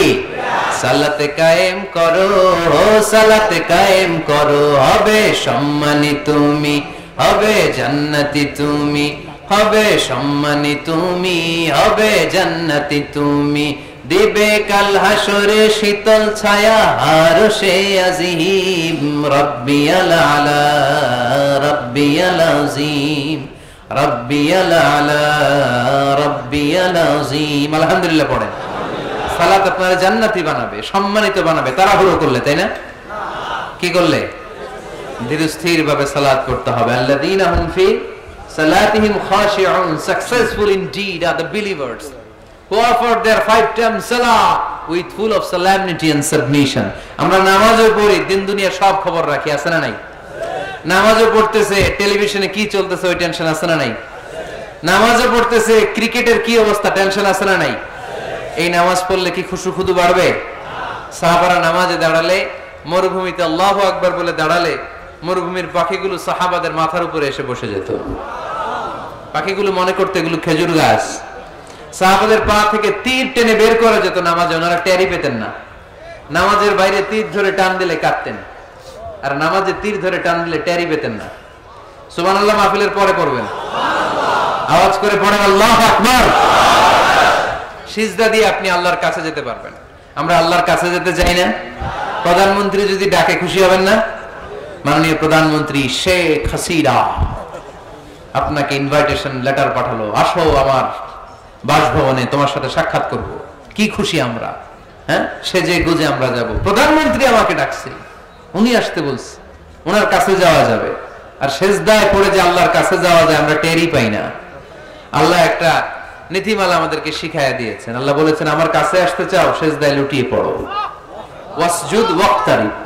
আমার সাথে সাথে পড়েন, ওয়াসজুদ ওয়াক্তারিব, ওয়াসজুদ ওয়াক্তারিব, ওয়াসজুদ ওয়াক্তারিব। সেজদা দাও, কাছে আসো। সুবহানাল্লাহ পড়েন। আল্লাহর কাছে যেতে চান, সেজদায় লুটিয়ে পড়েন। আল্লাহর হাবিব বলেছেন, আখরাবু মা ইয়াকুনুল আবদু মির রাব্বিহি ওয়া হুয়া সাজিদুন ফাআকসিরু ফীহি আদ-দুআ। বান্দা আল্লাহ তাআলার সবচেয়ে কাছে তখন চলে যায় যখন বান্দা সেজদায় লুটিয়ে পড়ে। আপাত দৃষ্টিতে দেখা যায় আপনার সেজদাটা মসজিদের কার্পেটের উপরে পড়েছে, তাই না? আপাত দৃষ্টিতে দেখা যায় সেজদা দিলে এটা জায়নামাজের উপরে পড়েছে, কিন্তু আল্লাহর হাবিব বলে তোমার সেজদাটা আল্লাহর কুদরতি পায়ের উপরে পড়েছে।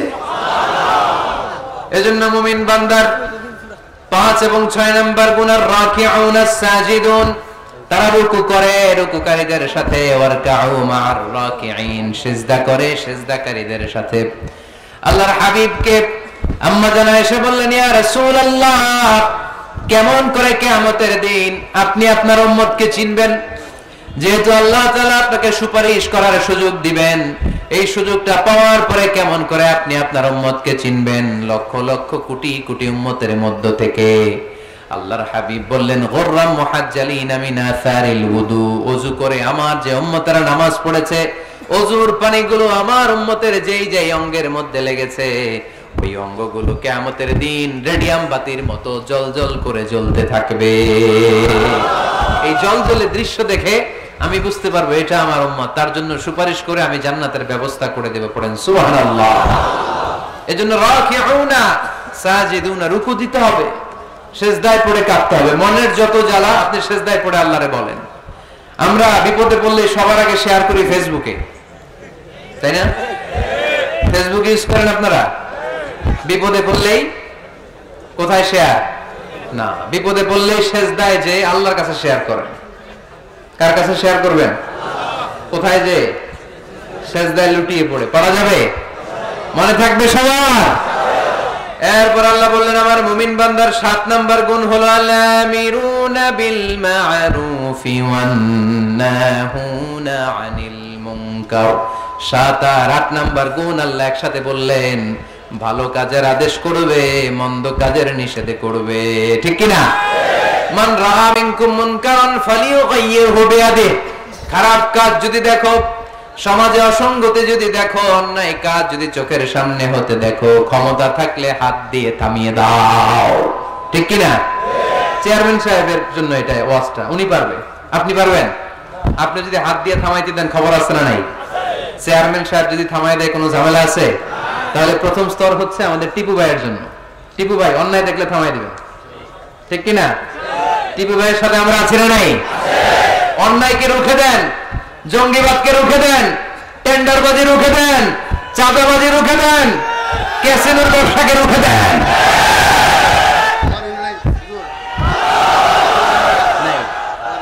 মাশাআল্লাহ।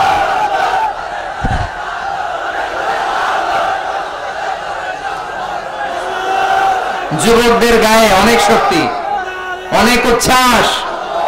যুবকরা চাইলেই টেন্ডারবাজি বন্ধ করে দিতে পারে, যুবকরা চাইলেই চাঁদাবাজিটা বন্ধ করে দিতে পারে, এরা চাইলেই সমাজটারে যৌতুক মুক্ত করতে পারে, এরা চাইলেই সমাজটারে সুন্দর করতে পারে, যুবকরা চাইলেই ইফটিজিং থামায় দিতে পারে। যুবকদের গায়ে এত শক্তি, স্রোতের বিপরীতে তারা দাঁড়িয়ে থাকতে পারে। এজন্য প্রাণের এই উচ্ছ্বাস, যুবকদের রক্ত গরম, এই শক্তি, এই সম্ভাবনা ইসলামের পক্ষে কাজে লাগানোর দরকার আছে না নাই? এজন্য আল্লাহ বললেন আলামিরুনা বিল মা'রুফ, ভালো কাজের আদেশ করো। ও আমার যুবক ভাইয়েরা, বিকেল বেলা ক্রিকেট খেলার পরে তুমি ওযু করে মসজিদে যাও, তোমার বন্ধুগুলো বল, স্ট্যাম্পার, ব্যাট নিয়ে চলে যায়, তাদেরকে ডাকো, তাদেরকে ডাকো। নামাজ একা পড়লে হবে না, সবাইকে নিয়ে নামাজ পড়তে হবে। আপনি আপনার সরকারি অফিসে নিজে নামাজ পড়েন, তো কলিগদেরকে দাওয়াত দেন না কেন? নামাজ কি একা একা পড়লে হয়? ইকামাতুস সালাহ সবাইকে নিয়ে করতে হয়। জান্নাতে যখন যাব সবাইকে নিয়ে যাব, ঠিক কি না? দুনিয়াতে আপনার ব্যবসায়ে পার্টনার, অফিসের কলিগ, আহা পরাণের বন্ধু, ও থাকবে জাহান্নামে, আপনি জান্নাতে, এটা হয়? কথা বলেন। তাই না ওরে মসজিদে নিয়ে যাবেন, বলবেন তোরে ছাড়া আমি জান্নাতে থাকতে পারব না, পারবেন? টানার সময় কি বলবেন? যদি মসজিদে ঢুকতে না চায়, ওর জামা ধরে টানবেন, আর কি বলবেন? তোরে ছাড়া আমি থাকতে পারব না। বলা যাবে? বলা যাবে? তাহলে ভালো কাজ একা করলে হয় না, সালাত একা আদায় করলে চলবে না, যাকাত একা দিলে হবে না, ভালো কাজ নিজে নিজে করলে হবে না, ফ্যামিলির সবাইকে নিয়ে, বন্ধু বান্ধব সবাইকে নিয়ে করতে হয়, ঠিক কিনা? তোমরা ভালো কাজের আদেশ করো, মন্দ কাজের নিষেধ করো। তা'মুরুনা বিল মা'রুফি ওয়া তানহাউনা আনিল মুনকার। তা না হলে হে নামাজি, তা না হলে হে নামাজি, গজব নাজিল হবেই হবে, অশান্তি কোলাহল বাড়বে, সমাজ তো আর থামবে না, শান্তি তো আর আসবে না। পড়েন, ভালো কাজের আদেশ করো, মন্দ কাজের নিষেধ করো। সবাই পড়বেন, তোমরা ভালো কাজের আদেশ করো, মন্দ কাজের নিষেধ করো। তা'মুরুনা বিল মা'রুফি ওয়া তানহাউনা আনিল মুনকার, ঠিক কি না? ভালো কাজ একা করলে হয় না, ভালো কাজ সবাইকে নিয়ে করতে হয়। ভালো কাজের যেমনি আদেশ দিতে হয়, মন্দ কাজেরও নিষেধ করতে হয়, ঠিক কি না? আপনার সামনে আপনার বোনের বয়সের একটা মেয়েকে কিছু বকাটে ছেলেরা ইফটিজিং করে, আপনি দেখে না দেখার ভান করে চলে আসেন, এরকম আছে না নাই? দাঁড়িয়ে যান, থামায় দেন। আপনি ছেলেরা বেয়াদবি করলে থামায় দেন, রাস্তায় উল্টা পাল্টা করলে থামায় দেন, অন্যায় দেখলে রুখে দাঁড়ান, তাহলে সমাজটা সোজা হয়ে যাবে, ঠিক কিনা? তা না হলে আযাব আর গজব যখন আসবে, শুধু ওদের উপর আসবে না, আমাদের উপর আসবে, ঠিক কিনা? বন্যা যখন আসে বাংলার জমিনে, যখন বন্যা হয়, শুধু হিন্দু ভাইরা ডুবে ডুবে মরে, শুধু নাস্তিকেরা মরে, খ্রিস্টানেরা মরে, বেনামাজি মরে, নাকি লগে নামাজিও মরে? নামাজিও মরে না? আপনি লঞ্চের 2 তলায় থাকেন, লঞ্চের কয় তলায়? নিচতলার এক লোক হাতুড়ি নিয়ে লঞ্চের তলা ফুটা করতে আরম্ভ করছে। আপনি ভাবলেন আমার কি, আমি থাকি 2 তলায়, ও ফুটা করলে ও মরবে। ও মরবে? ও মরবে? এই লঞ্চের ভরডুবি থেকে আপনিও বাঁচতে পারবেন না, চিল্লায় বলেন ঠিক কি না? ও যখন মরবে আপনিও মরবেন। আযাব আর গজব যখন আসে, ওয়াত্তাকু ফিতনাতাল্লা তুসিবাল্লাযিনা যালামু মিনকুম খাসসা, ফিতনা যখন শুরু হয়, আযাব আর গজব যখন আসে, তখন খাস ভাবে শুধু জালিমদের উপরে আসে না, আলেমদের উপরও আসে, আল্লাহর ওলিদের উপরও আসে। তুমি দরগার মধ্যে বসে বসে জিকির করো, সমাজটারে ঠান্ডা করলা না কেন? তুমি তাসবিহ হাতে নিয়ে বসে আছো, সমাজের মধ্যে ক্যাসিনো ব্যবসা চলে কেমন করে? সমাজটারে তুমি চেঞ্জ করলা না কেন? তোরে বসে বসে জিকির করতে কইছে কে? তোরে তাসবিহ নিয়ে খেয়ে খেয়ে পেটটারে বড় করতে বলেছে কে? তুমি একা জান্নাতে যাবা, আযাব আর গজব তোমারও ছাড়বে না, চিল্লায় বলেন ঠিক কি না? ডেঙ্গু যে হয়েছিল বাংলাদেশে কিছুদিন আগে, শুধু হিন্দুরা মরছিল? সব নাস্তিকগুলা মরে গেছিল? মুসলমানও মরছে, ঠিক কি না? মুসা আলাইহিস সালাম আল্লাহরে প্রশ্ন করলেন, আল্লাহ আপনি যখন আযাব দেন, গজব দেন, ওই এলাকার সবার উপরে দেন কেন? আযাব আর গজব তো নাফরমানদেরকে দিবেন, ওই এলাকার ভালো লোকদেরকেও দেন কেন? ভূমিকম্পে শুধু হিন্দুরা মরে না কেন, কাফেররা মরে না কেন, মুসলমানরা মরে কেন? নাস্তিকগুলো মরে না কেন, নাস্তিকগুলো মরে কেন? আপনি বাইসে বাইসে আযাব দিতে পারেন না? আল্লাহ বললেন আমি উত্তর দিব না, কিছুক্ষণ পরে নিজেই উত্তর পেয়ে যাবা। মুসা আলাইহিস সালাম হাঁটতে হাঁটতে হঠাৎ ক্লান্ত হয়ে পড়লেন, একটা গাছের নিচে তিনি শুয়ে পড়লেন। হঠাৎ করে ঘুম চলে আসলো। ওই গাছের পাশে ছিল বিষ পিঁপড়ার বাসা। বিষ পিঁপড়া চিনেন? কামড় দিলে খুব আরাম লাগে, তাই না? কেমন লাগে? ব্যথা লাগে? খুব ব্যথা লাগে না? 3-4টা বিষ পিঁপড়া ওই বিষ পিঁপড়ার বাসা থেকে এসে সাইয়েদনা মুসা আলাইহিস সালামের পায়ের মধ্যে কামড়াতে আরম্ভ করলো। মুসা আলাইহিস সালামের মেজাজ তো খুব নরম ছিল, তাই না? খুব গরম মেজাজের নবী ছিলেন, রেগে যেতেন, খুব সাহসী ছিলেন। এই 2টা ক্যারেক্টার খুবই সাহসী। এক হচ্ছে মুসা আলাইহিস সালাম, আর এক হচ্ছে সাইয়েদনা ওমর ফারুক, ঠিক কি না? ওনাদের কথার চাইতে হাত চলতো আগে। এরকমও দরকার আছে না নাই? মায়ের উপরে ওষুধ নাই, মায়ের ভেতরে ভিটামিন আছে, ঠিক কি না? মাঝে মাঝে এই ভিটামিনের দরকার আছে না নাই? শুয়ে রইলেন মুসা আলাইহিস সালাম। 3-4টা বিষ পিঁপড়া এসে পায়ে কামড়ানো শুরু করলো। পিঁপড়ার কামড় খেয়ে মুসা আলাইহিস সালাম জেগে গেলেন, রেগে মেগে আগুন, খুঁজতে আরম্ভ করলেন কিসে এত ব্যথা। দেখে পিঁপড়ায় কামড়ায়। এই 3-4টারে তো মারলই, পাশে দেখে পিঁপড়ার বাসা, পুরা বাসাটারে পা দিয়ে ভেঙে চুরে ছারখার। রব্বুল আলামিন ডেকে বললেন, মুসা পিঁপড়া কামড় দিছিল কয়টা? কয় 3টা। তাহলে পুরা পিঁপড়ার বাসা ভাঙলা কেন? কামড় দিয়েছে 3-4টা পিঁপড়া, পুরো পিঁপড়ার বাসাগুলোরে ডলে ডলে পিষে শেষ করলা কেন? আল্লাহ ডেকে বললেন, মুসা আযাবার গজব যখন আমি পাঠাই, আমি বাছায় বাছ বিচার করে পাঠাতে পারি না। আযাব পাঠালে জালেমরা যেমনি মরে, আলেমরাও মরে। এজন্য আপনি আলেম হয়ে বসে থাকলে, খানকার ভিতরে বসে থাকলে দেশ চলবে না। খানকার ভিতরে বসে থাকলে গোটা বিশ্ব যদি শয়তানের রাজ্য চলে, আপনি মুক্তি পাবেন না। গোটা বিশ্বটা ঠিক করার জন্য আল্লাহ আপনারে পাঠাইছে। এত মানুষের দরকার নাই, সংস্কারবাদী একজন পারে বাংলাদেশকে সংস্কার করে দিতে, ঠিক কিনা? যুগ জামানা পাল্টে দিতে চাই না অনেকজন, এক মানুষই আনতে পারে জাতির জাগরণ। এক মানুষই বিপদকালে বাঁচায় কাফেলায়, ক্ষুদ্র ডিঙ্গি বাঁচায় জাহাজ অসীম দরিয়ায়। এজন্য একা একা মুসল্লি সাইজেন না, সমাজটারে মুসল্লি বানাইতে হবে। একা একা সালাত পড়েন না, আশেপাশে সবারই নিয়ে মসজিদে ঢুকতে হবে। আওয়াজ তুলে বলেন ঠিক কিনা? এজন্য আল্লাহ বললেন, আল আমিরুনা বিল মারুফ ওয়ান নাহুনা আনিল মুনকার। ভালো কাজের আদেশ করবে, মন্দ কাজের নিষেধ করবে। মন্দ কাজ যদি, খারাপ কাজ যদি কেউ দেখে, ক্ষমতা থাকলে টিপু ভাইয়ের মতো হাত দিয়ে থামায় দেন। ক্ষমতা না থাকলে মুখ দিয়ে এটার বিরুদ্ধে বলতে আরম্ভ করে দেন, ফেসবুকে লেখালেখি শুরু করে দেন। তাও যদি না পারেন, মনে মনে ওইটারে ঘৃণা করেন, মনে মনে প্ল্যান প্রোগ্রাম করেন কেমন থেকে এই সমস্যাটা সমাজ থেকে দূর করা যায়, ঠিক কিনা? চুপ থাকা যাবে না, অন্যায় দেখে চুপ থাকা যাবে? আস-সাকিতু আনিল হাক্কি শাইতানুন আখরাস। অন্যায় দেখে যেটা চুপ থাকে, বিশ্বনবী বললেন এটা মুমিন নয়, এটা বোবা শয়তান। আল আমিরুনা বিল মা'রুফ, ভালো কাজের আদেশ করবে মুমিনেরা, ওয়ান নাহুনা আনিল মুনকার, খারাপ কাজ দেখলে নিষেধ করবে। সর্বশেষ গুণ আল্লাহ বললেন 9 নাম্বার গুণ, ওয়াল হাফিযুনা লিহুদুদিল্লাহ ওয়া বাশশিরিল মুমিনিন, মুমিন বান্দারা আল্লাহর দেয়া হুদুদকে লঙ্ঘন করে না, আল্লাহর দেয়া যে সীমানা এটাকে লঙ্ঘন করে না, এটাকে হেফাজত করে। হুদুদুল্লাহর দুইটা তাফসীর এসেছে। তাফসীর নাম্বার 1 ফারাইদুল্লাহ, মুমিন বান্দারা আল্লাহর দেয়া ফরজকে কখনো নষ্ট করে না। আপনি সমস্যায় আছেন, ব্যস্ত, নফল ছেড়ে দিলে মাফ করে দিবে কে? কিন্তু ফরজ সাল্লাল্লাহু মাফ করবে? সফরের মধ্যে 4 রাকাতে 2 রাকাত বানাই দিছে কে? সুন্নতগুলোকে বাদ দিয়ে দিছে কে? কিন্তু ফরজ বাদ দেয়া যাবে? কথা বলেন।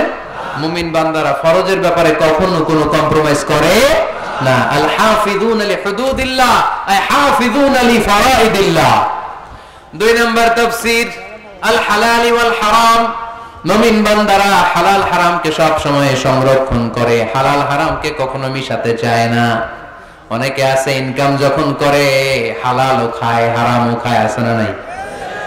এমনি কামায় 2 হাতে, ডান হাতেও নেয় বা হাতেও নেয়, গাছেরটাও খায় তলারটাও খায়, আছে না নাই? হালাল হারামকে মিশ্রণ করে ফেলে, আছে না নাই? না, মুমিনরা কখনো হারাম খেতে পারে না। মুমিনরা সব সময় হালাল অবলম্বন করে। হালালে বরকত, হালাল পরিবেশ বান্ধব, হালালটাই রুচিসম্মত, হালালটাই সম্মানজনক, ঠিক কিনা? হারামে কোনো বরকত নাই, বরকত সব হালালে। বলেন তো, গরু খাওয়া হালাল না হারাম? সবাই বলেন। কুকুর খাওয়া? কক্সবাজারে কি জবাই হয় বেশি প্রতিদিন কসাইখানায়? গরু না কুকুর? কুরবানিতে কি জবাই করেন? বিয়ের অনুষ্ঠানে, সুন্নাতে খাতনায়, সব জায়গায় গরু জবাই হয়। কুকুর জবাই হয়? হয় না। গাভী বছরে বছরে বাচ্চা দেয় কয়টা? একটা। কুকুর দেয় কয়টা? 6টা, 7টা, 8টা। এদের তো কোনো ফ্যামিলি প্ল্যানিং নাই, দিতে থাকে দিতে আসছে। তো গরু জবাই হইল বেশি, খাইলাম বেশি, কিন্তু বাচ্চা দিল কম। কুকুর জবাই হইল না, খাইলামও না, বাচ্চাও দিল বেশি। তারপরেও বলেন তো, বাংলাদেশে গরু বেশি না কুকুর বেশি? এর কারণ গরু খাওয়া হালাল, হালালে বরকত ঢুকায় দিয়েছে কে? এজন্য মুমিন কখনো হারাম অবলম্বন করে না, মুমিন সব সময় হালাল অবলম্বন করে। কারণ মুমিন ভালো করেই জানে হারামে কোনো বরকত নাই, কিন্তু হালালের পুরোটাতেই বরকত দিয়েছে কে? ওয়াল হাফিযুনা লিহুদুদিল্লাহ, আল্লাহর দেয়া যে সীমানা, এই সীমানাকে মুমিন কখনো লঙ্ঘন করে। এই 9টা গুণ যার মধ্যে থাকবে, জান্নাতের সুসংবাদ দিয়েছে কে? এই 9টা গুণ বাস্তবায়ন করতে রাজি আছেন? রাজি নাই কারা কারা? হাত তোলেন। রাজি আছি কারা কারা? হাত তুলে আল্লাহর দেখাই। লিল্লাহি তাকবীর, লিল্লাহি তাকবীর, লিল্লাহি তাকবীর। হাত নামান। 1 নাম্বার গুণ হচ্ছে আমাদের ভুল হবে, পাপ হবে। পাপ নাই এমন কেউ নাই, ঠিক কি না? পাপ হলেই তওবা করব কার কাছে? 2 নাম্বার ইবাদত করব কার? 3 নাম্বার প্রশংসা চলবে কার? 4 নাম্বার রোজা রাখবো কার জন্য? 5 নাম্বার রুকু করব কার জন্য? সিজদা করব কাকে? স্লোগানটা মনে আছে? ওয়াসজুদ ওয়াক্তারিব, ওয়াসজুদ ওয়াক্তারিব। সিজদায় লুটিয়ে পড়ো আর আমার কাছে আসো, সুবহানাল্লাহ পড়েন। তারপরে সৎ কাজের আদেশ করো, অসৎ কাজের নিষেধ করো। আল্লাহর দেয়া যে বিধান, হালাল হারামকে লঙ্ঘন করা যাবে না, হালালকে অবলম্বন করতে হবে, হারাম থেকে বেঁচে থাকতে হবে। তাহলে জান্নাতের অধিকারী বানায় দিবে কে?